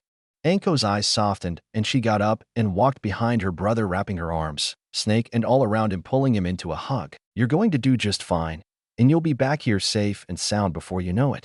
Anko whispered into his ear gently and Naruto found great comfort in it. He closed his eyes and whispered out a yeah. But Anko knew exactly what Naruto was thinking about. Naruto, you have to have your mind clear when you leave. Thinking of home and the people here will cloud your mind and not only jeopardize you, but it will also jeopardize your team who is relying on you for support. Do you understand me? Naruto opened his eyes and nodded slowly, which appeased Anko. But for now, let's get some dinner in you, and then I want you to go straight to bed. You have an early day tomorrow, Anko said with a smile on her face. Naruto nodded in agreement, and so they went out preparing dinner and eating. After they were done, Naruto went straight to bed, but he just couldn't shake the thoughts of I am out of his head. The next day, when Naruto arrived at the gates, he found to his surprise that everyone else was already there. I'm sorry if I'm late, but my house is on the other side of town. Kakashi waved him off and told him that he was right on time, but they had to wait for one more person. As they waited, Kakashi looked at Naruto, who wasn't carrying a travel pack, but rather a large scroll on his back. Aren't you missing some vital equipment, Naruto? Kakashi asked, eyeing the boy with an annoyed look. Naruto patted the scroll and told Kakashi that Anko showed him a jutsu where he could store things inside of a scroll. Kakashi smiled once again with his eye and said, our final person has arrived. Everyone looked up to see Ayam running up the hill with a pack on her back. Even though Ayam was out of breath, she managed to get out in between pants. I'm sorry, I'm late. Kakashi just simply patted the girl on the back and said, it's okay, Ayam-chan. Everyone listen up. Ayam is coming with us to pick up supplies from a family member in the Wave Village. Our mission has been bumped to a double C rank mission, otherwise known as a B ranked mission, because now it's our job to protect 2 people instead of just 1. However, I have faith in you 3, and I know you can do it. Kakashi then turned and the gate opened. Kakashi began to walk and everyone followed suit. Little did any of them know what was in store for them. Kiba and Hinata took the front of the group. Kiba to use his good tracking scenes, and Hinata to use her Byakugan. Kakashi and Izuna took the center and Naruto and Ayam took the back. They walked in peaceful silence until they made their way to the boats. Kakashi paid for their tickets and they were all put on a small boat. They floated through the mist for a few hours and remained quiet under the orders of Kakashi because they were currently in mist-controlled territory. Eventually, they reached the foundation of the bridge and were amazed at its size. They all stepped off of the boat and made their way to the top of the bridge where Izuna said his people would be working on the bridge at this very moment. Suddenly, Akamaru began to whine and Kiba began to shake slightly. I smell blood, Kakashi-sensei. Kiba stuttered out, and judging from Kiba's reaction, he smelled a lot. They quickly and quietly reached the top, and the sight they saw required Naruto to put his hand of Ayam's mouth to keep from screaming. The workers' bodies were lying everywhere. All of them had been cut in half. Kakashi let his visible eye roam over the entire bridge before sensing danger. Everyone on the ground. Kakashi screamed out, and everyone went flat on their bellies with just enough time to watch a massive sword fly right past them and get stuck in a stabilizing beam of the bridge. Suddenly, a figure stepped out of the mist by the sword and pulled it out. Kakashi of the Sharingan, I presume? The rough-looking figure asked, pulling the sword out of the beam. Zabuza, Demon of the Mist, and an S ranked missing name in the bingo book if memory serves me right. Hinata, Kiba, Naruto, you three protect Tazuna and Ayam. This man is in a league that you aren't ready to face. Kakashi said calmly as he pulled up his headband and revealed the Sharingan eye. Easy. Easy, Kakashi. Let's make this game a little bit more exciting, eh? Haku, come out of hiding. Change of plans. I want you to kill the brats and take out the target. The other girl I leave to your digression. But if she's a threat, kill her. When Zabuza finished speaking, a boy stepped out of the mist that looked more like a girl. Yes, Zabuza-sama, as you wish. With those few words, the boy known as Haku calmly stepped towards the Kiba, Hinata, Naruto, Tazuna, and Ayam. Naruto stepped forward and said, Kiba, Hinata, I'm depending on you to protect Tazuna and Ayam. Please take care of her, and I'll deal with this punk. Before Naruto had even finished speaking, he had placed the large scroll on his back upon the ground and had removed the weight system from his kimono. Naruto's eyes wandered down to Haku's hands and saw to his horror that the boy was performing one-handed seals. Before Naruto could act, Haku screamed out, Demonic Ice Mirrors Ino Jutsu, and both boys were surrounded in a dome of ice mirrors. Naruto watched cautiously as Haku entered into the mirrors and saw that his image appeared on every mirror. Naruto went to reach for his sword, but was reduced to letting out a pained scream as thick needles penetrated his skin all over his body. Naruto then began to try and pull the needles out, but it only resulted in more needles entering into his body. Naruto let out a horrible scream as he fell to his knees. Naruto could see Haku rushing for him and whispered, too fast. Before Haku's fist hit Naruto square in the face, sending him crashing through the mirror and tumbling across the ground a few times before coming to a stop on his belly. Naruto groaned as he began to force his body to rise on his feet, but Haku came out of the mirrors and stood before Naruto pulling out some needles. Ayam screamed out to Naruto and ran forward with Hinata screaming out her name, not being able to reach out and stop her. Everything went dead quiet as the sickening sound of metal piercing skin ringed out through the air. Meanwhile, with Kakashi and Zabuza. Zabuza was in deep trouble. It seemed like every move he tried to perform, Kakashi was one step ahead of him. Zabuza then decided that it was time to use his sword instead of jutsus. Zabuza pulled off his sword and began to swing it at Kakashi. Kakashi began to dodge, but was too late to act when Zabuza kicked him in the chest. The force sent him flying into the water below. As Kakashi rose to the top, his eyes widened in shock when Zabuza appeared behind him doing hand seals before saying, Water prison no jutsu. With that, Kakashi was stuck inside of a ball of water, and Zabuza said with a sneer on his face, Now you can listen as my student rips your students into pieces. No sooner had Zabuza finished speaking, did screams fill the air followed by the sound of metal piercing skin and a deathly silence. Back with everyone else, Naruto got to his knees and looked up to see Ayam standing in front of him with her arms stretched out as far as they could. Naruto's eyes went wide with fear and shock as he saw needles sticking through random parts of her body, including her neck. Naruto could only gasp, and Ayam turned her head slightly and said, Naruto, I love you. Please, don't die. And with those words, Ayam fell into Naruto's arms and went limp. Oh God. Oh God, please no. No. Ayam, stay with me. Please. Ayam, wake up. Oh God, please Ayam, wake up. Please, oh God, don't leave me behind. Ayam. Naruto wailed out in pure agony as his body hunched over the body of the girl in his arms. That wouldn't have killed a ninja. However, it was more than enough to kill a civilian like her. But she was courageous and she died a brave death. Truly, she would have made a fine ninja. Haku began, but was stopped by fear when he felt killer intent flowing off of the boy in front of him like nothing he had ever felt before. Kid, I will take the life of the boy who took her life away. Just give me your body and I will destroy him. The great Kyubi said from the deep confines of his prison. Naruto only thought for a moment before saying, Take his life. Do whatever you have to do, you stupid fox. With those words, Naruto began to change. His claws and teeth sharpened and enlarged and his eyes became yellow slits.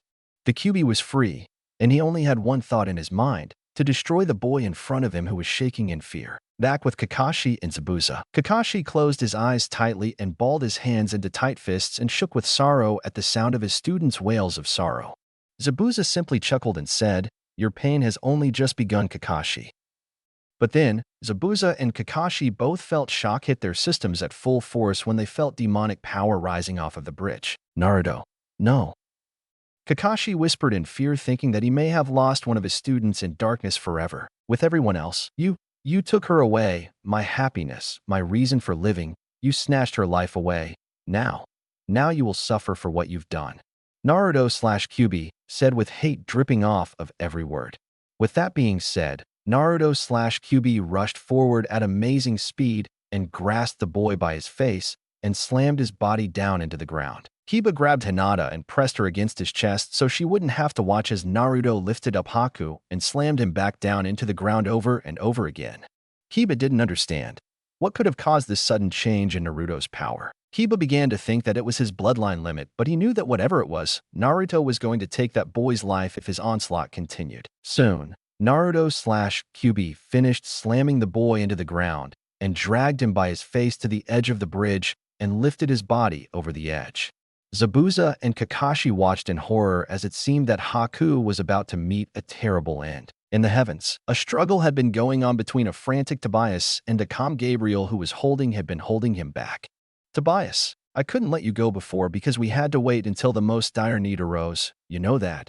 But now, I am going to release you. Now go, Tobias. Go now and save Naruto before the Kyubi and the darkness consume him whole." With that, Gabriel let go of Tobias and Tobias flew down towards Earth as fast as he possibly could. Just as Naruto/Kyubi was about to drop Haku off of the bridge towards his death, Tobias entered into Naruto through his clan seal and pushed the Kyubi back into his cage. The killer intent faded away and was replaced by a feeling of calm power. Hinata tried to use her Byakugan, but she immediately cut it off and clutched at her eyes, screaming in pain. "Hinata, what's wrong?" Kiba cried out in surprise as he knelt by Hinata's side, pulling her into a protective embrace. His chakra, it's changed. It's so bright. It's as if the sun itself was his chakra. Hinata whispered out as she slowly regained her sight. They watched in awe as Naruto set down Haku and said, "You took Ayam's life, but shedding your blood coldly would be below me. However, you can watch as I take down your master in front of your helpless eyes. In that way, you will feel my pain." With that, Naruto jumped off of the bridge and landed on the water with a strange calm power pulsing over him. Zabuza smiled with evil glee as he formed a water clone and sent it at Naruto. Naruto/Tobias took out his sword and activated it. The clone pulled out the giant sword and swung down to cut the boy in half. Naruto/Kyubi grasped the sword with both hands and stopped the blade in a parry movie. The clone continued its onslaught of attacks and Naruto was forced to remain in a defensive position. He decided that he really needed to learn how to handle the sword correctly. The clone suddenly disappeared, which caused Naruto to look at the real Zabuza with careful eyes. "Your sword skills suck. You disappoint me, boy," as does Haku. "To think that he would lose to someone as pitiful as you. It's a good thing he killed that little girl. Otherwise, I might have had some fun with her before ending her pitiful existence." Naruto lowered his head and put away the sword. Zabuza laughed, figuring the boy had admitted defeat, but was quickly shut up when Naruto lifted his head and said, "You are going to die." Naruto then rushed at Zabuza at a speed only obtainable through his bloodline. To put it in perspective, his new power made Kakashi look like he was as slow as a turtle. Naruto performed an uppercut that caught Zabuza square in the chin. Zabuza flew straight up in the air, which released Kakashi from the prison. Naruto was amazed. He could feel his power growing with each passing second, and he intended to use its power to his full extent. "Naruto-sama, let me enter your mind, and I will show you how to perform new jutsus with your angelic chakra." Tobias managed to get the message through his mind, and Naruto complied, giving Tobias full access with his mind. Naruto closed his eyes and began to perform one-handed seals with each hand. It was amazing, and it was as if his body knew how to do this all along. When Naruto finished his seals, he said, "Forbidden angelic arts, Kagayaki-tyu, Shining Sun, Blast no Jutsu." With that, Naruto shot a beam of light from his hand, and it pierced Zabuza clean through before he could hit the water. When it was all said and done, Zabuza hit the water and began to sink, but his body was grabbed by Kakashi. With Zabuza over his shoulders, Kakashi followed Naruto back up to the bridge. Kakashi set Zabuza down and walked over to Haku while Naruto ran up to Ayam's body and fell on his knees shedding tears. He fell onto her body and cried miserably as he put his head on her chest.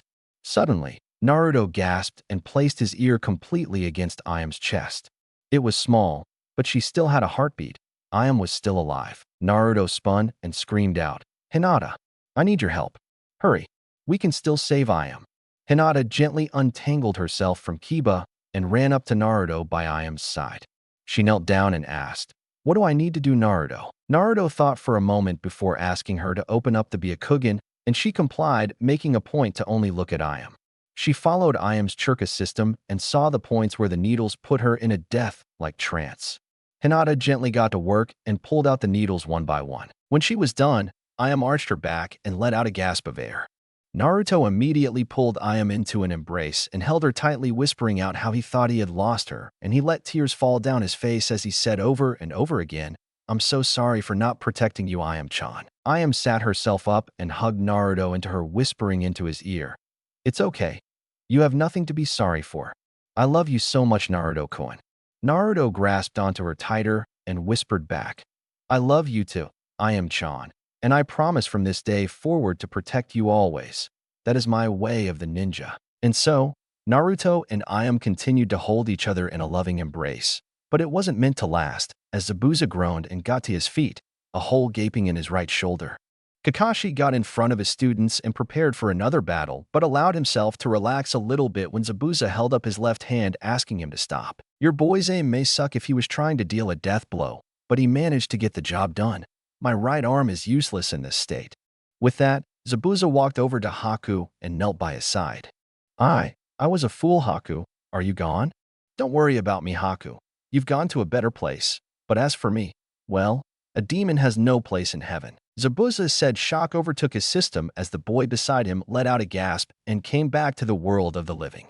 Haku immediately attached himself to Haku's body and hugged the man who meant everything to him. Zabuza hugged the boy back, simply amazed that he was alive. "How cute, Zabuza. But it seems that you and your useless brat just weren't enough to get the job done, and it looks like once again I'm going to have to settle this problem myself."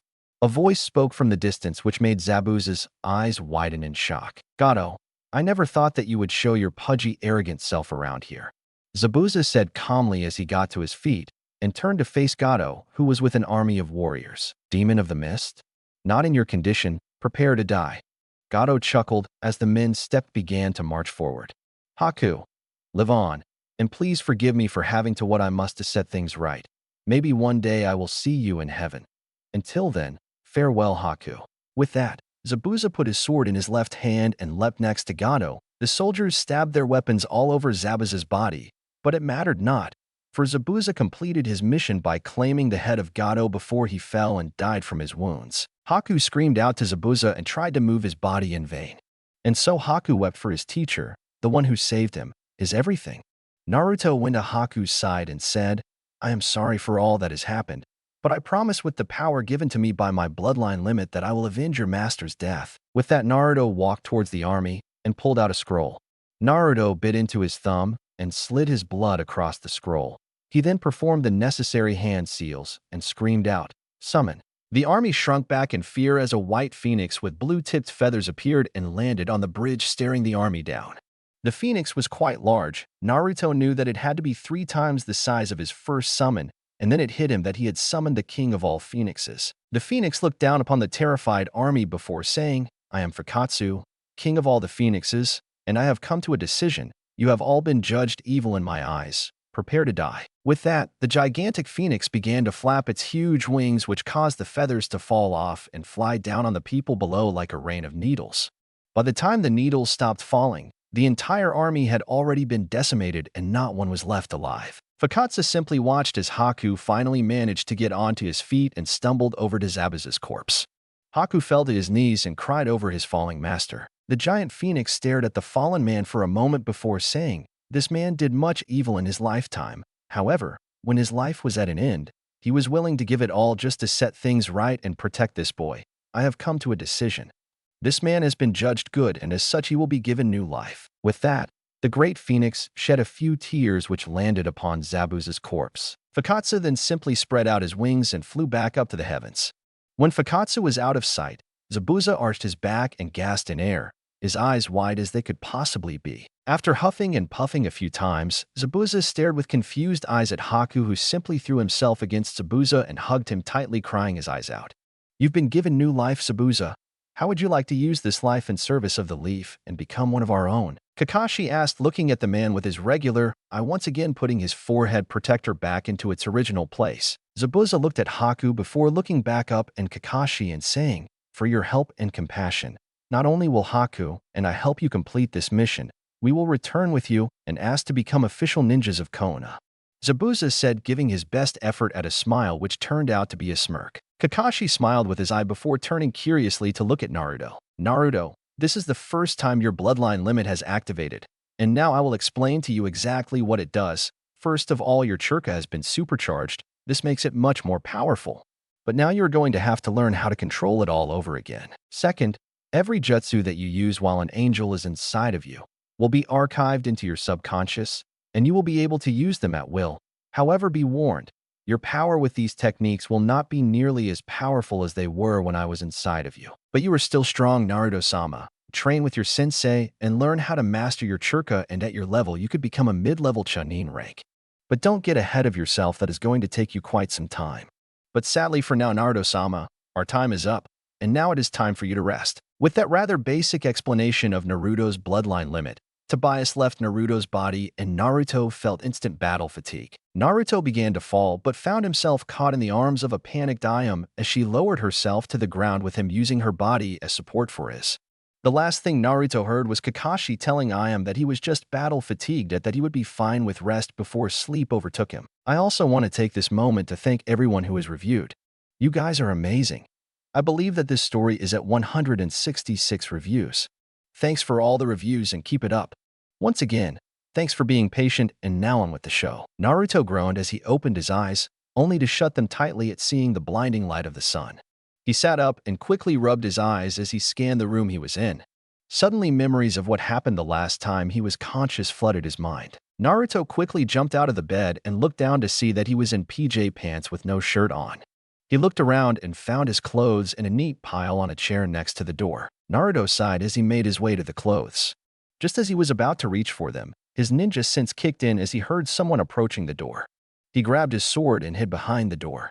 The door slowly creaked open, and he heard a vaguely familiar voice let out a gasp before screaming out, "He's gone. He's not in his room." Naruto tensed as he heard the sound of many feet running up the steps and towards his room. He prepared himself as several figures rushed into the room. Naruto leapt and activated his sword as he came down upon the tallest member of the group.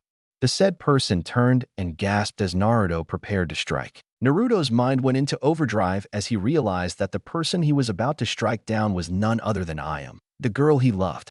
At the last second, he turned his body and rolled across the ground before slamming into the wall unceremoniously. The sword deactivated as Naruto rubbed his now sore head. Ayam was by his side in a minute, placing his head on her lap and looking down at him concerned. This of course of action made Naruto blush as he stuttered out, Ayam, it's fine. I'm okay." Naruto slowly sat up and turned to look at Ayam only to have a hand driven into his cheek very roughly. Naruto held his cheek and looked to see Ayam standing over him with tears in her eyes. You idiot. You had me so worried. Don't ever do anything crazy like that again." With that being said, she buried herself into his chest and cried softly, thanking heaven that he was okay. Naruto just sat there and confused as he could be as he consoled his upset girlfriend. "Naruto." A voice called out which caused Naruto to freeze where he was. He turned and saw Haku standing in the doorway. Naruto gently let go of Ayam and was on his feet in an instant, staring the boy down. Everyone watched nervously as the tension in the room grew to strangling levels. "Haku, I apologize for going berserk on you. I pray you are in good health." Everyone let out the breath they were holding as the tension instantly dissipated. "No, Naruto. It is I who most apologize. I almost took away the life of the one you loved." Naruto simply waved his hand and said, "It's fine. You didn't kill Ayam, so no harm, no foul, right?" Haku started at the boy and though. "Incredible, to be able to forgive just like that. Just how powerful are you, Naruto?" Well, it looks like you're finally up and at hey Naruto," Kakashi said with his usually lazy persona in place.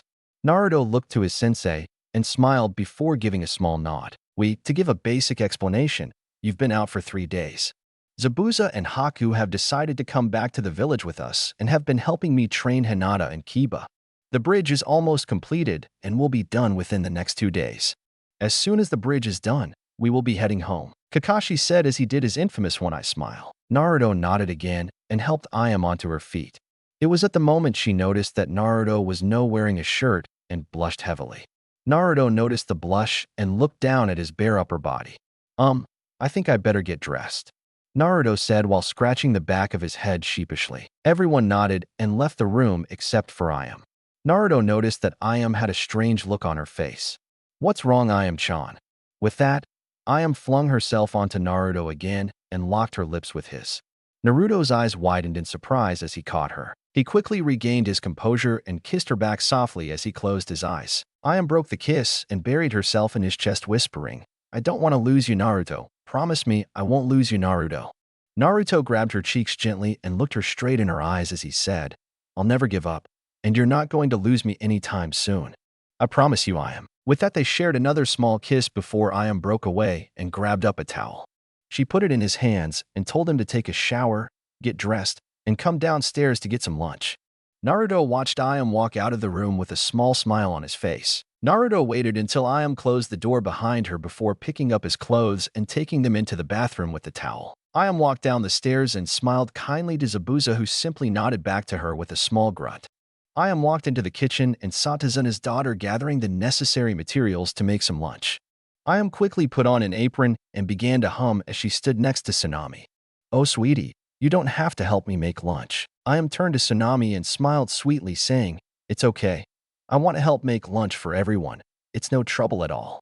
Tsunami smiled at the nice girl and went back to cutting up vegetables. With Naruto gasped in pleasure as the warm water hit his skin in the shower.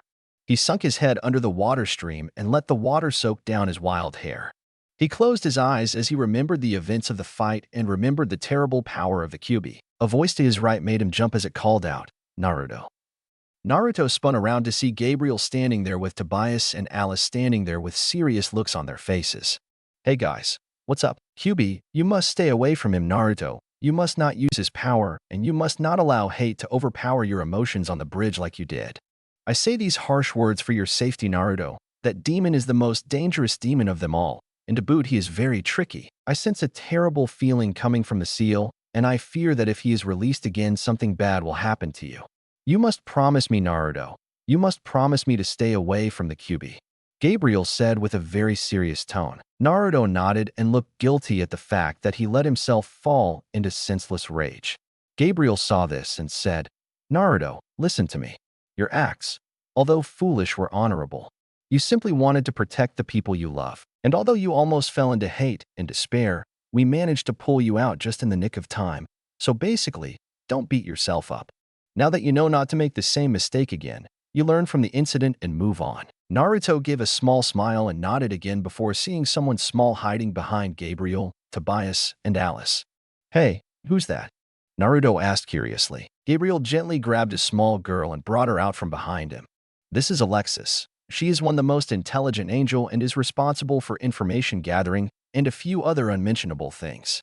The girl bowed slightly and Naruto did the same, letting the water pelt down his back. "To keep this short as to not raise the suspicions of your friends, the Chunin exams are coming up for the ninja villages and you are going to need training. I already know that your teammates are going to train with their families and that your sensei is going to be helping train the Uchiha child who just recently activated his Sharingan bloodline limit," Alexis said before taking a breath and continuing. "We wish to take you on a training trip to teach you some skills to help make you stronger, as well as teach you absolutely perfect chakra control, strength conditioning, and speed conditioning."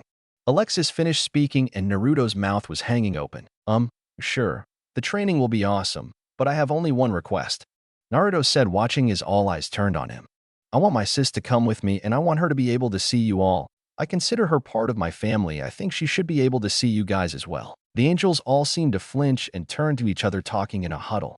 Naruto watched anxiously as the angels talked. Before long, they all turned to Naruto and Tobias said, "We need to go discuss this with our superiors.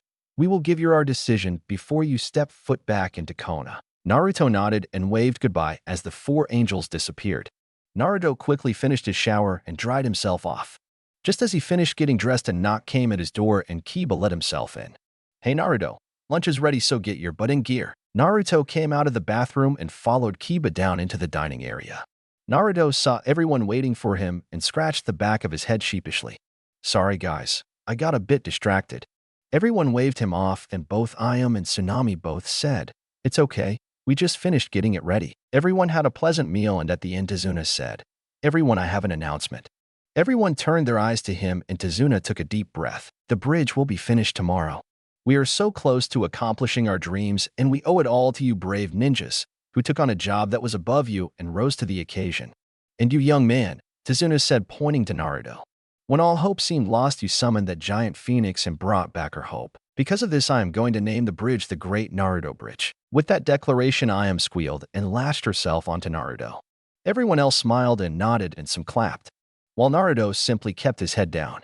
Stop, Naruto said softly, but the tone of his voice was felt by all, and everyone stopped what they were doing and started at him. Naruto unlatched himself from Ayam and got up out of his chair, his face still hidden by his bangs. Don't name your bridge after me, who showed that deep down inside, he is a monster. The entire room was silent until a loud slap echoed across the walls. Naruto looked at Ayam in shock as tears streamed down both of their faces. Don't you ever call yourself a monster again, or I swear that I will never speak to you again, Uzumaki Naruto. You fought with your entire heart and saved these people. You are not a monster. You are a hero. After speaking her piece, Ayam slammed herself back into his chest and wept. Naruto held her close, whispering over and over again that he was sorry. She's right, Naruto. Don't beat yourself up over the small details. You have to see the whole picture. Remember, a ninja sees underneath the underneath. Kakashi said with his one-eye smile. Everyone agreed, and with that being said, lunch was cleaned up. The next day was very uneventful. The Great Naruto Bridge was completed, and hope was once again restored to the Wave Country. The very next day, Team 7 along with Zabuza and Haku made their way home. The last night of camping before they would reach Konoha, Gabriel, Tobias, Alice, and Alexis came to Naruto while he was on first guard duty shift. Naruto, we have made our decision. Also, I would like to take one more opportunity to thank One is Dragon for becoming my makeshift editor for this story. He helps me come up with ideas and helps me make my chapters better, so this story wouldn't be around without him. Naruto slowly got to his feet and turned to look at the four angels. Naruto waited anxiously, wanting to know what their choice was. Gabriel took a step forward and took a deep breath. After deliberating with our superiors, we have decided that we are going to give your sister the ability to see us. Naruto smiled and bowed to them, thankful for their service. The angels immediately took on a somber attitude again, which took Naruto by surprise. Naruto, I have to warn you that your training will be more intense than anything you have ever experienced before. But before we get to that, it's time that we all went to have a talk with your inner demon. Before Naruto could say anything, Gabriel surged forward and placed his hands on Naruto's head. The next thing Naruto knew, he was standing in front of the massive cage of the Kyubi. Naruto began to shake in fright as the giant demon came into view and looked down at him. Foolish little boy, coming to my lair and getting so close, time to die. The Kyubi said as he brought forth a massive paw and took a swung at Naruto. Naruto closed his eyes waiting for death, but the blow never came. When Naruto opened his eyes, he saw that the paw had caused a massive indentation where he had moments ago been standing. Naruto looked up to see Gabriel standing behind him with a hand on his shoulder. Don't be scared, Naruto. We are here with you, Gabriel said as Tobias, Alice, and Alexia came into view. Ah, Gabriel-san, how nice of you to join us with your ragtag group of pathetic angels, the Kyubi said, chuckling darkly. Gabriel took a step forward and boldly said, Don't talk back to me, you wretched demon, lest I send you back to hell where you belong. Kyubi chuckled again before saying, Gabriel-san, there is no need to be spreading empty threats. We both know that if you destroy me, that your precious would-be warrior dies along with me. So listen and listen well, Gabriel, because I'm only going to say this once. You will not succeed in your goals for this child. I will break free, and I will take this body for my own. In an instant, all four angels exploded with energy, which made the Kyubi retreat back rather into his cage. All four angels spoke at once in loud, commanding voices as they said, You shall do no such thing. Gabriel looked to Alexis and said, Do it now. Alexis stepped up to the seal on the cage and pulled out a strange-looking talisman. The Kyubi's eyes widened in surprise, and he leapt forward, roaring with fury. Kyubi took a swing at Alexis, but his paw was stopped by Gabriel. Kyubi pulled back his paw and swung with the other one. This time Tobias and Alice caught that paw and held it tightly as Alexis finished placing the talisman over the seal. When she was finished, Gabriel grabbed Naruto, and they teleported back into the real world. Naruto woke up and sat up from the grass he was lying on. Naruto, we adjusted the seal so that the Kyubi cannot contact you at all. However, it isn't a permanent solution. To completely seal away the Kyubi, we would have to get rid of the seal that your father placed on you and set in a new seal. However, this would kill you, so that isn't an option. Alexis said before pausing, We will be back into contact with you when you arrive at your house. At that point in time, we will make it so that your sister can see us. Naruto nodded, then bowed to the angels. They bowed back and disappeared just as Kiba came to take over guard duty. Naruto went back to his tent and got inside. As soon as his body hit his sleeping bag, he fell asleep. The rest of the trip was uneventful until they reached Konoha. Everyone sighed in relief, glad to be home. However, their relief was short-lived as several A and B leapt down around them with weapons drawn. A and B wearing a bear mask came forward and said, "Care to tell us why you have an unknown boy and an S-ranked missing ninja in your company, Kakashi-san?" Everyone was tense until Kakashi rubbed the back of his head sheepishly and said, "Oops, guess I forget to send a message ahead to the Hokage." Everyone's sweat dropped as until the bear-masked A and B composed himself. "We will escort you all to the Hokage Manor, Kakashi-san." Kakashi nodded and followed the A and BU as they began to march to the gates. Everyone followed close behind and couldn't help but notice the extra A and BU around Zabuza and Haku. They eventually made it to the Hokage Manor and were led inside where the Hokage was waiting with A and BU guards all around him. "What is the meaning of this, Kakashi? Why have you brought missing ninja into our village?" Kakashi explained everything that happened, and when he was done, the Hokage seemed pleased with his explanation. "Well, you are all free to go except for you, Zabuza and Haku. You need to come with me into my office." The A and BU immediately began to protest, but were stopped when the Hokage simply raised his hand. "I will be fine, trust me." The A and BU looked wary but knew that the Hokage was not a pushover, so they allowed the two missing ninjas to enter the office with the Hokage. Everyone in Team 7 along with Iam said their goodbyes and went their separate ways. Naruto rushed home hoping that Anko would be home so he could see her. Naruto entered into his room and immediately noticed that something was wrong. Naruto pulled out his sword and began to quietly stalk through the house, feeling a terrible sense of danger filling the house. As Naruto continued to creep around the house, he felt a presence above him. Naruto tensed as the presence silently leapt down behind him and applied a kunai to his throat. "You must be tired from your long journey to be so easily caught, Naruto-kun," Anko said with a sadistic smile on her face as she brought up the kunai to his cheek and cut it softly as she licked the blood away.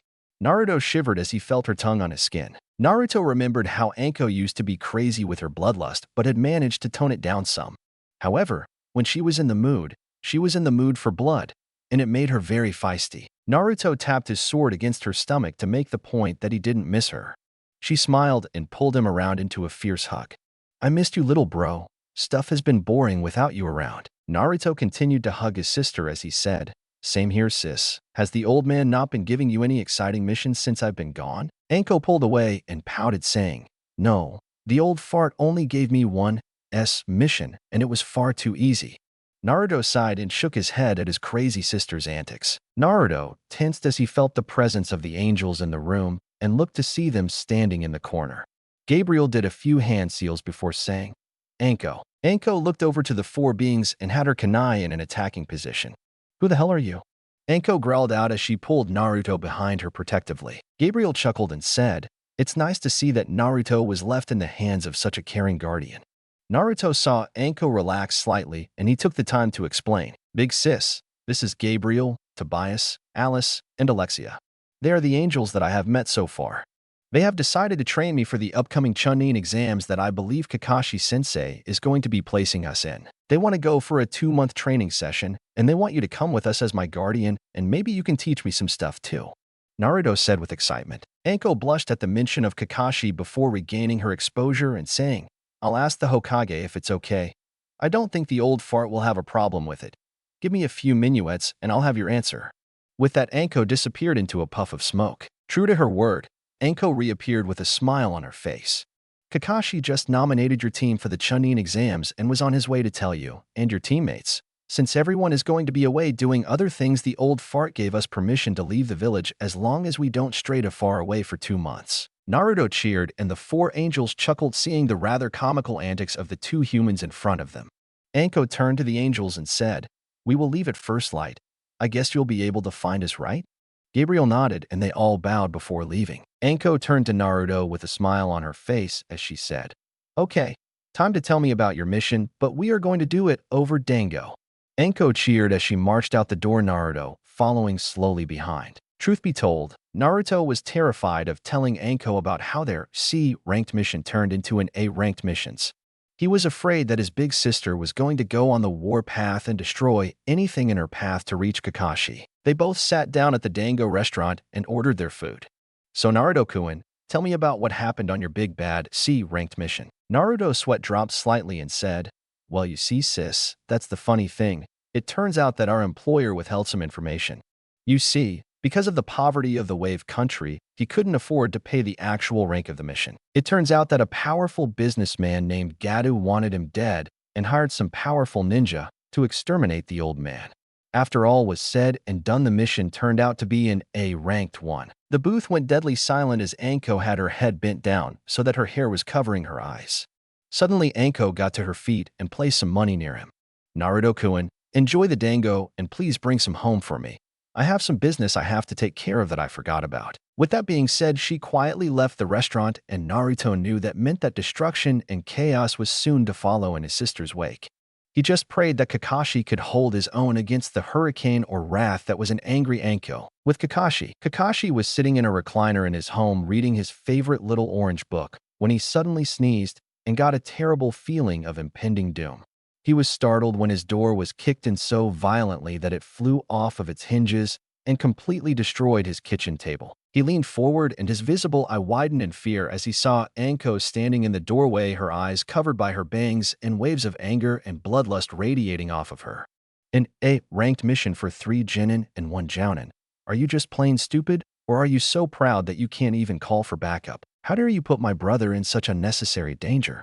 Anko asked in a dangerous calm voice. Anko-san, don't worry, the situation was under complete control. If I had believed that the situation had gotten out of my team's control, then I would have immediately called for backup. I knew that my team was skilled enough to pull off this mission, and I was correct. Anko immediately began to shake as she rushed forward and attempted to slam her fist into his head. However, it was caught softly by his hand.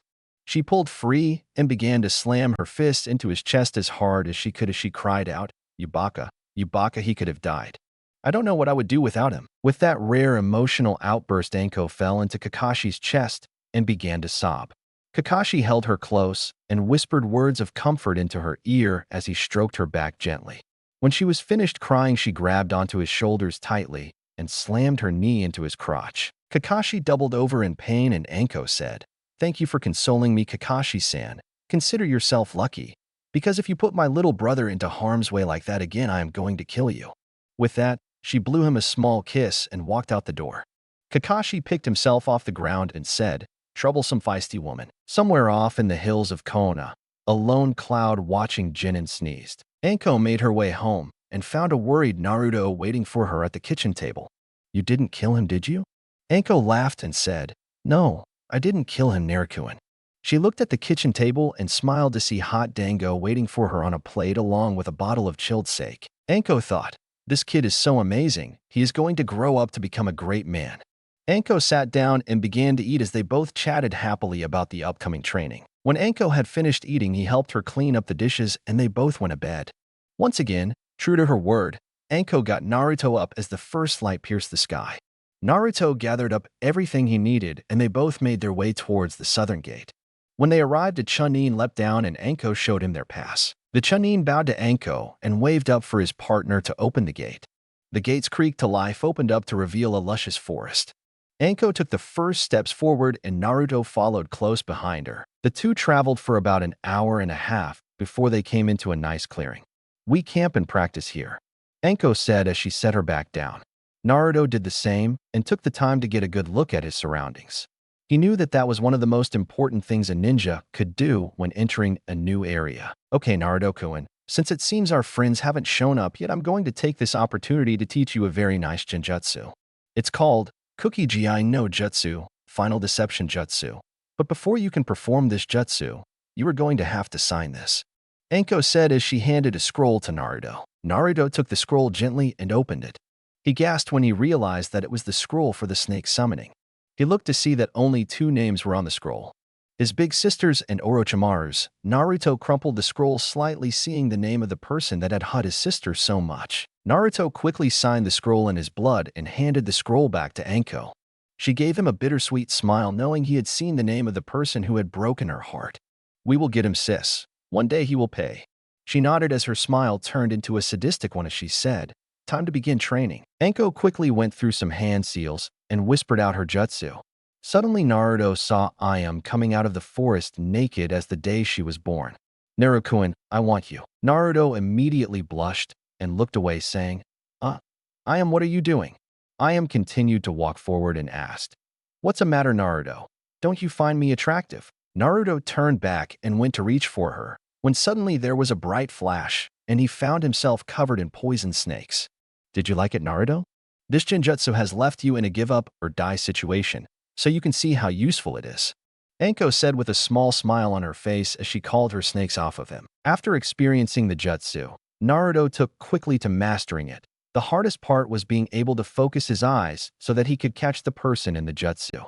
But soon enough he caught Anko in it, and whatever she saw left her in a daze. Just before Naruto was able to ask Anko what was wrong, Gabriel, Tobias, Alice, and Alexia appeared in the clearing.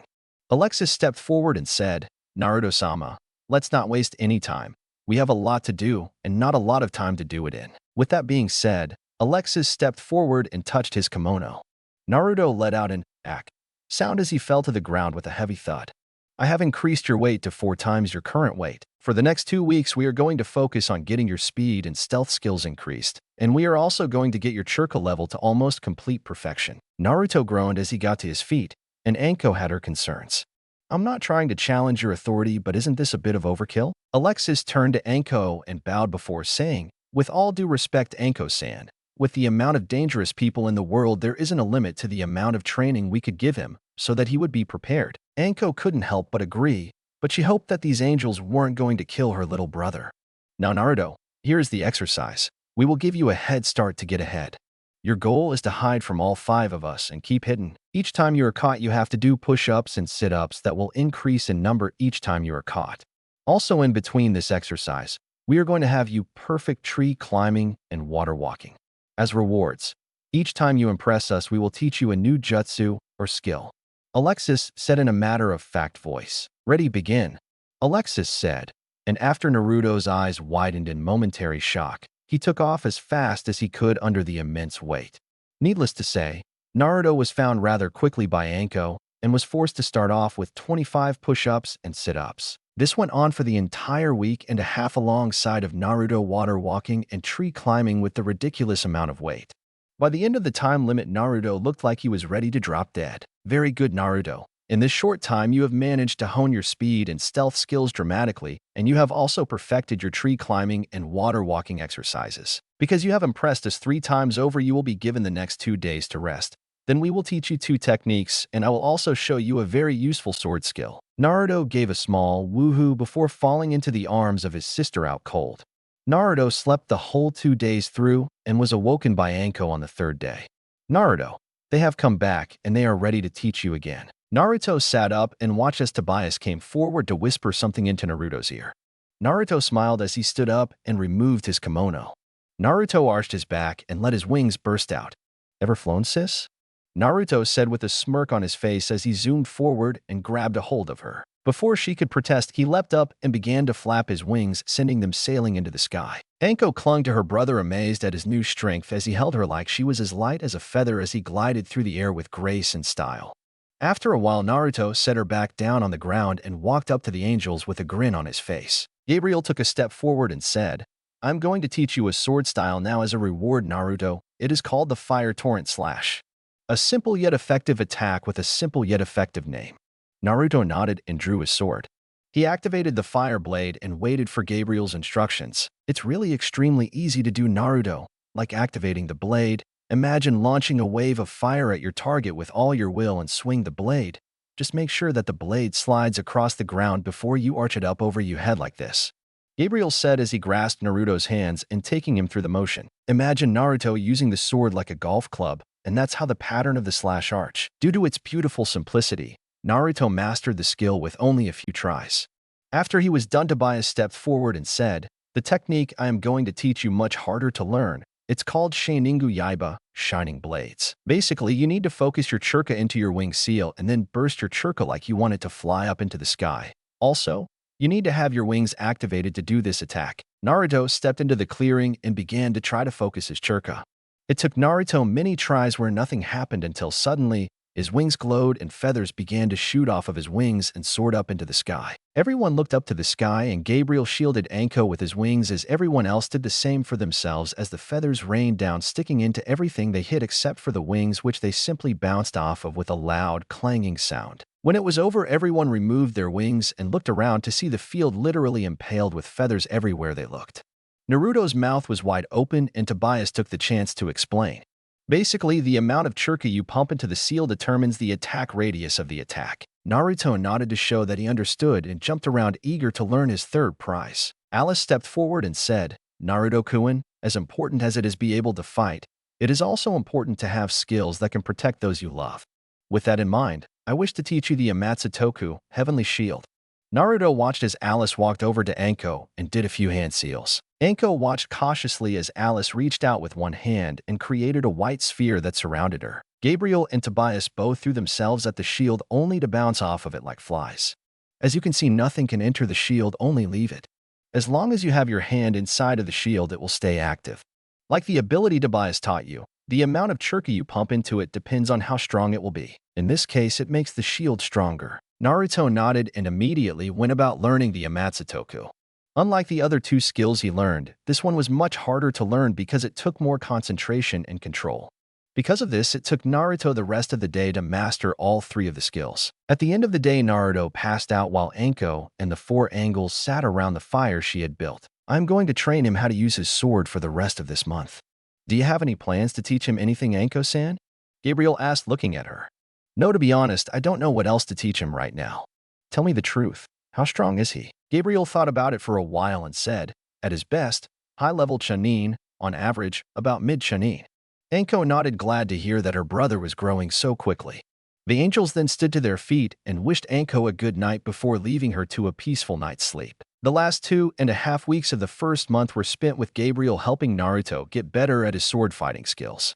He still hadn't mastered his sword fighting skills, but he was at a slightly above average skill level with his sword. When it was over and done with Naruto, Anko and the four angels gathered around another fire and discussed what would be the final month of training before the exam. Alexis cleared her throat and said, Naruto, your final training will be to survive on your own with no supplies, no food, and no water. Also, you will have to learn the 2 jutsus on this scroll and also create your own taijutsu combo. With that, the angels all hugged Naruto, wishing him luck, and disappeared. Anko got up and gathered up both her gear and Naruto's gear. She hugged him gently and said, Please stay safe. I'll be back to get you at the end of the month. Naruto nodded and watched as his sister walked away. 1 month later, Anko was wandering through the forest searching desperately for her brother. Finally, after hours of searching, she found him by the river out cold, being attended to by the 4 angels. They looked up and gave her a smile as she ran up to her brother, concern shining in her eyes. He accomplished his mission completely, and we couldn't be more proud of him. Right now, all he needs is rest to get him ready for the exams, and we have no doubt that he will become a Chunin. Anko nodded and picked her brother up, grunting at the weight of his clothes as she carried him back to their home. Finally, after what seemed like hours, she finally managed to get him back to his bed. Anko took this time to notice that Naruto had lost all the baby fat from his face, and it made him look much more mature. Also, his hair had grown to the point where even with the headband on his hair came into his eyes. She also took the time to notice that Ayam would appreciate how toned Naruto's upper body had become. The next time that Naruto woke up, his team was waiting downstairs for him to go to the Chunin arena. Along the way, Naruto chatted with Hinata and Kiba and was glad to hear that they had also grown stronger. For Kiba, he had learned many of his family's jutsus, and he also mastered almost all of the ones that he learned. As for Hinata, she had broken out of her shy shell and had rocked her father and the Hyuga elders when she embarrassed her younger sister with the shortest fight in their family history. Naruto smirked, feeling confident that his team would make it all the way to the top and be the all-stars of the tournament. As they entered the building, they saw Sasuke causing a big scene, telling the guards to drop the genjutsu and let them go up to the 3rd floor. Naruto shook his head and muttered out, "Idiot," as everyone filed up to the 3rd floor while Sasuke and some guy in a green suit fought. When everyone finally made it to the 3rd floor, Naruto took the time to look around at everyone in the room. As his eyes scanned over everyone, a red-haired boy in the corner stood out due to the evil aura that was coming off of him in waves. Naruto shuddered as he felt the madness that had corrupted the boy when movements to his left caught his eye. "My name is Inuzuka Kiba, and I am going to wipe the floor with all of you." Kiba declared while a panicking Hinata tried with all her might to pull her boyfriend down from the table he had gotten on. Naruto growled as he pulled Kiba down from the table roughly and whispered, "Idiot. Stop drawing the attention and anger of everyone here towards us. You're putting us all in unnecessary danger." Kiba muttered out that he was sorry and that he didn't know what had come over him. Naruto looked around and to his horror he saw that his worst fears had come true because every team was glaring at him. Naruto scratched the back of his head sheepishly and said, "Forgive my zealous teammate here. It's how he deals with his nerves." Naruto let out a sigh of relief as all the assembled teams grumbled and let Kiba have one last vicious glare each before they turned away to go back to their own business. "That was close. You should keep your stupid friend quiet if you wish to live long." Naruto turned around and saw a silver-haired man with glasses on staring down at him. "Thanks for the obvious advice. My name's Uzumaki Mitarashi Naruto. What's yours?" The silver-haired man chuckled at the blonde's sarcastic remark and said, "My name is Kabuto. It's a pleasure to meet you, Naruto-kun. I wish you luck in the exams." Naruto watched as Kabuto went over to the rest of the rookie nine and pulled out some cards. That man reeks of snakes. Stay away from him, Hinata." Kiba. They both looked at him strangely, but Kiba understood knowing that only one person smelled of snakes beside Naruto's sister and himself, and that person was the S-ranked criminal Orochimaru. "Do you think he is somehow connected to that man, Naruto?" Kiba asked quietly. "I don't know, Kiba, but I have a feeling that time will tell." No sooner had he said this than did the sound ninja attack Kabuto and shatter his glasses with the sound wave attack. Naruto watched with interest as the door was kicked open to reveal a tall man with a wrapped-up face. "All right, you little maggots, now more fighting. My name is Marino Abiki, and I am your first examiner. Every team must choose a team leader. All leaders are to line up at the door and wait for further instruction." The large man yelled out as his eyes scanned over all the genins that were participating this year. All the teams began to talk, and many chose their team leaders immediately. Team 7 was having a slight bit of trouble deciding who would be the leader because Kiba wanted to be the leader, but Hinata believed that Naruto would be better suited for the job. "Kiba-kun, I'm not calling you weak. I just believe that Naruto here is the one to most likely keep his cool under intense situations, and that is what we need in a leader." Kiba finally gave in to his girlfriend's obvious logic, and Naruto stepped into line with the other team leaders. "All right, all team leaders will follow me into room 305 for special instruction. The rest of you are to stay here until further notice. And remember, there will be no fighting unless I give you specific instructions otherwise. Anyone who is caught fighting without permission will be removed from the test along with their teammates." With that being said, Ibiki walked out the door and the team leaders followed very closely behind. Once all the team leaders were behind closed doors, Ibiki turned to them all and cleared his throat. "As chosen team leaders, it is your responsibility to know your team's strengths and weaknesses. The first part of this test is done in 3 parts. One part is a written test, the second part is a ninja obstacle course, and the third part is a tracking test. You must take one test yourself and assign your other teammates to one test each. Basically, all 3 members of your team will cover all 3 portions of the test. If you do not choose wisely and your team fails, the blame will fall on you." Ibiki took a breath before continuing by saying, "When you have made your decisions, line up at the door but don't leave. You will be called out one at a time. When you are called out, you will give your name, the names of your teammates, and which portion of the test you assign to each teammate." With that said, Ibiki left the room, giving the leaders time to make their decisions. Everyone was in deep thought and Naruto was no different. Kiba simply can't do the written part. Hinata is much smarter, and with her eyes she can cheat even if she doesn't know the answers. The problem is who should do the obstacle course. With Kiba's family abilities, he would be much better at the tracking test, so I guess that leaves me to the ninja obstacle course. Naruto walked to the door and was second in line behind the red-haired kid who reeked of madness and bloodlust. The boy simply glared at him before turning back to the door. Naruto winced at the terrible feeling this boy gave and couldn't help but shake the feeling that somehow this boy had something in common with him. Finally, after what seemed like an eternity, everyone was in line and they began to be called forward one by one. Everyone gave the information they were required to give, and everyone was separated into 3 separate rooms. Naruto watched as more and more other people filed into the room that had been chosen to run the ninja obstacle course. With Hinata. Hinata was feeling very nervous when she was taken away from her boyfriend and placed into a room with people she either barely knew or didn't know at all. She sat in a seat and watched a female Chunin enter the room and explained that they had been chosen to take a written test to see just how smart they were. The tests were handed out, and everyone began just as 4 others entered the room. "You're late. Take a seat," the woman said as she handed them tests off of the bottom of her stack. This went unnoticed by quite a few, but not by Hinata. She looked down at her test and saw that the questions were ridiculously difficult. This test isn't to see how smart we are. This test is about how well we can cheat, Hinata thought to herself as her heart began to pound in her chest. She placed her head down on the table and took a few deep breaths as she activated her Byakugan bloodline limit. She quickly looked over the tests of the last 4 people to enter the room and saw that their tests were already answered. She was cheering on the inside at how easily she figured the test out as she quickly wrote down all the answers and deactivated her Byakugan bloodline. She let out a sigh of relief, hoping that the boys on her team were faring as well. With Kiba looked around and thought, "What a bunch of chumps. There is no way that I am going to fail a tracking test." His group had been informed of what they were going to be tested on the minuet. They all walked into the classroom where they were assigned. Their goal was to find one of a small set of red bells that smelled like a rose. Kiba tensed as a Chunin came up and said, "All right, everyone, get ready and go." Kiba leapt forward on all fours. Akamaru clung onto the hood of his jacket as Kiba shot ahead of the pack, nose sniffing as intently as it could. After about 15 minuets of shopping and 2 piles of flowers later, Kiba found a bell hidden inside of a gutter on top of the most popular dango shop in Kona.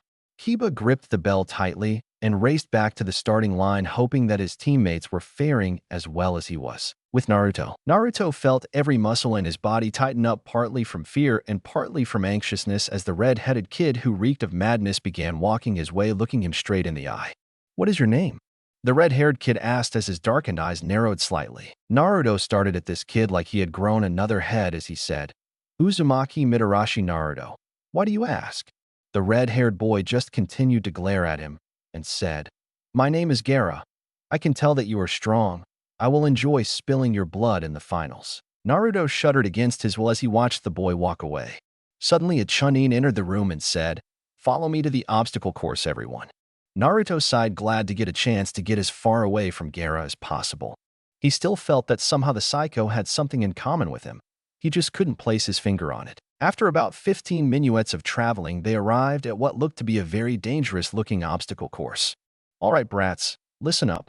This isn't very difficult. Make your way through the course. At the end there is a wall you must walk up by pumping churka into your feet.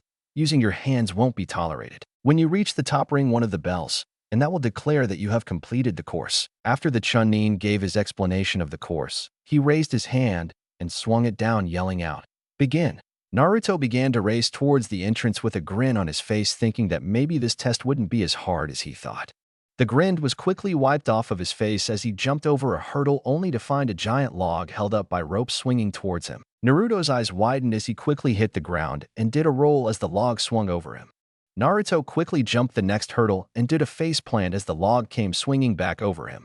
He waited until the log passed over him again before jumping to his feet and leaping over the final hurdle. When he was done, he continued to run forward, and he looked side to side to see that only about 3/4 foot of the competition was left in the running. He grinned as he hit the ground once again and began to crawl through a barbed wire maze. He growled as the barbed wire cut his hands, but he didn't slow his pace as he continued to give it all he had. Pretty soon Naruto was back on his feet and saw that there was a set of stepping tires that he had to run through. Naruto heard a strange ticking sound and looked down in horror to see that spikes slid into the holes of the tire and realized that they would impale his ankles if he didn't move fast enough. Naruto picked up the pace as he heard the sounds of screaming around him from some genins suffering a terrible fate at the hands of the tires of doom. Finally, Naruto made it through all of the tires and found himself at the wall. Naruto grit his teeth as he took a running start and began to pump churka into his feet. Though Naruto was feeling winded due to the amount of extra weight he was lugging around, he decided to run all the way up the wall, and finally he was at the top. Naruto grinned as he rang the bell, happy to know that he had come in at first place. After the race, Naruto was led back into the room he was in before and waited as the rest of the leaders were led back in. They watched as the man named Ibiki entered back into the room. "Congratulations to all of you who passed your tests, but it's not quite over yet. You must all make an important choice now. Do you trust your teammates? If you don't believe that your teammates passed their tests, then you can decide to move ahead yourself. However, by doing this, your 2 teammates will fail. It's time to make your decision. What happens if you choose to believe in your teammates?" One genin asked. "Good question. If you choose to believe in your teammates, and even one of them has failed, you will all be failed, and you will not be able to try for the Chunin exams for another 5 years. Now make your decisions." Naruto heard a lot of gasps come from the leaders, and he had to admit that the thought of failing and not being able to try out again for another 5 years made him flinch. But it was then, in that small moment, that he remembered his sensei's words, "A ninja must look underneath the underneath." Little did Naruto or the rest of the team leaders know that in the other 2 rooms the same question was being asked to their teammates as well in an attempt to create division and doubt amongst the teams. This would determine who not only had a sense of loyalty, but would also show who had the clarity of mind necessary to see through deceptions, 2 skills that were extremely essential for being a Chunin. Luckily for Team 7, the wise words of their sensei rang clear in their minds over and over again. A ninja must look underneath the underneath. With those words in mind, Kiba, Hinata, and Naruto all choose to believe in each other, and they passed the first test. The next thing they knew, they were all led to a new room, and they all ran up to each other discussing their ordeals with each other. After a few minuets of waiting, a new man walked into the room, and everyone turned their eyes to him. "Hello, you brats. My name is Jiraiya, and I'm your second examiner. Come with me, and I'll explain the test once we get where we are going." With that being said, Jiraiya looked at Naruto and thought, "This boy, this is the son of my ex-student, Arashur. You would be proud of your son if you could see him today." As they traveled towards their destination, Jiraiya remembered the conversation that the Hokage had with him to convince him to be the second examiner. Flashback. "Why did you call me back here, sensei? What was so important that you couldn't put it in a scroll, even in code?" An impatient Jiraiya said as he stared down his sensei, the third Hokage. The Hokage got out of his chair and walked to his giant window that overlooked the village. "I believe that your student's son is ready to learn his father's legacy and skills, Jiraiya, and you are the only one who can teach him." Jiraiya bit his lip as he thought about this offer. On one hand, he was going to have to lug this brat around with him wherever he went. On the other hand, it was his only student's son, and he knew that he owed to Arashur to teach his son. "Fine, old man, but he better not be a giant brat.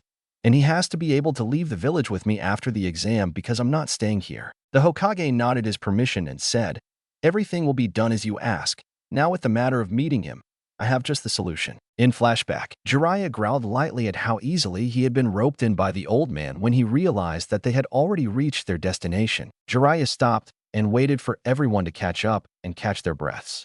"Welcome to the Forest of Death, everyone. The rules of this test are very simple. Make it to the tower at the middle of this forest with your team intact. The catches: 1 member of your team will be put under a paralysis jutsu so that they can act as an injured teammate. 1 person will act as scout for the team, and it is the already chosen leader's job to carry the injured teammate and keep his team safe until you reach the tower. In the forest, there are numerous Chunin and Jounin who will try to incapacitate you and your team, thus making you fail the test. Your secondary objective is to keep away from these Chunin and Jounin or fight your way past." With that being said, Jiraiya began to hand out forms to everyone. This is a release form so that this village won't be responsible if you are killed during this test. Everyone signed the papers and handed them back to Jiraiya, who tucked them away into a safe place. With that, everyone chose the person to be injured for their teams, and Naruto chose Kiba so that Hinata could use her eyes to be a scout. After Jiraiya created several shadow clones and went about creating injured teammates, he said, "Let the second test for the Chunin exam begin." Naruto quickly picked up Kiba and said, "Hinata, stay ahead, but keep within my eyesight. Keep watch for any of the Chunin or Jounin." Kiba groaned as they raced into the depths of the forest. Several miles into the forest and 3 missed Chunin/Jounin later, Hinata fell back to Naruto and said, "It seems that Sasuke and his team are fighting someone. However, this person has far too much chakra to be a Chunin or a Jounin. I fear that Sasuke may be in danger." Naruto growled as he set Kiba down. "Hinata, protect Kiba until I get back. I will go scope it out." Hinata nodded and went to tend to her boyfriend as Naruto jumped ahead to find Sasuke. When Naruto finally found Sasuke, he found that both of his teammates were out cold on the ground, and that Sasuke was fighting a losing battle against this strange man. Naruto got himself ready and waited for the right time to ambush the powerful man when he was his chance. Naruto ran forward, watched in horror as the man turned around and grinned like a maniac as he swung a back fist and connected with Naruto's cheek. Naruto went flying into a tree and had just gotten to his feet when the man rushed forward and grasped Naruto's neck. "Ah, the Kyubi brat, let's see that seal," Orochimaru said as he raised up Naruto's kimono. Once again, Orochimaru grinned like a maniac as he cried out, "Five-finger seal, as he slammed his fingers into the seal, causing Naruto to cry out in pain. Inside the Kyubi's cage, the Kyubi growled as he felt his cage shake, but his attention was immediately caught when he was the talisman fall off the seal as the seal began to dim down. The Kyubi laughed with excitement as he slammed into the seal, giving him just enough to take control for a few moments. At the same time, in the heavens, Gabriel released Tobias and realized in horror that the Kyubi had temporary control of Naruto's body. He gasped when he realized what the Kyubi had planned as he screamed out, "Tobias, wait!" But it was already too late. With Naruto and Orochimaru, the Kyubi took over Naruto's body at the last second and moved, so that Tobias entered into the cage seal instead of one of the Bloodline seals. Tobias was forced into the seal, which released the Kyubi. The Kyubi began to laugh, but it was short-lived as he felt that the boy was still in control. How is this possible? No matter. I can now influence the boy to do my will until I find a way to completely take over. The Kyubi said as he began to influence Naruto's mind to wake up and destroy the man in front of him. Orochimaru was about to toss Naruto away when he suddenly felt that something was wrong. He looked back to the boy and saw that his white and gold clothes had turned black with a red outline and that his hair had grown very long. Naruto opened his eyes to reveal deep bloodlust raging in them. Naruto grasped Orochimaru's hand at the wrist and snapped it easily as he lifted up his leg and kicked him in the ribs, causing a few to snap. Orochimaru groaned as he jumped backwards and said, "You won this round, brat, but I will have my prize in the end." Orochimaru said as he disappeared. Naruto fell to one knee, panting as he heard this terrible voice in the back of his head whispering terrible things to him. Tobias was slamming on the cage, panicking, knowing that the Kyubi was free to ravage Naruto as he pleased. In the heavens, Gabriel was pacing back and forth, knowing that something terrible had happened when he lost contact with Gabriel. Gabriel made the decision to fly down and check on what was going on. The sight that greeted him left him in shock. Gabriel looked Naruto over and knew that somehow the demon was free. "Kyubi, what have you done?" Naruto began to laugh softly as he started at the angel with hate in his eyes. Now I know the truth. You lied to me. I could have had so much more power with the Kyubi in my bloodline, but you tried to seal him away because you were jealous of him." Gabriel's eyes narrowed dangerously as he knew that somehow the Kyubi hadn't taken complete control, but that he was polluting Naruto's mind with thoughts like these. "Naruto, you know that what you just said isn't true. The Kyubi is dangerous and you must fight him now." Naruto took a step back and turned to flee from the angel. Gabriel was about to give chase, but he knew that he had to go back to the heavens and explain what had happened and come up with a strategy to seal the Kyubi away again. With that thought in mind, Gabriel warped away, praying that they would not be too late to stop the Kyubi. After a few minuets of racing, Naruto made it back to his team and Hinata raised an eyebrow at Naruto. "Another transformation for my bloodline limit. It's time to go." With that, Naruto picked up Kiba and they raced towards the tower.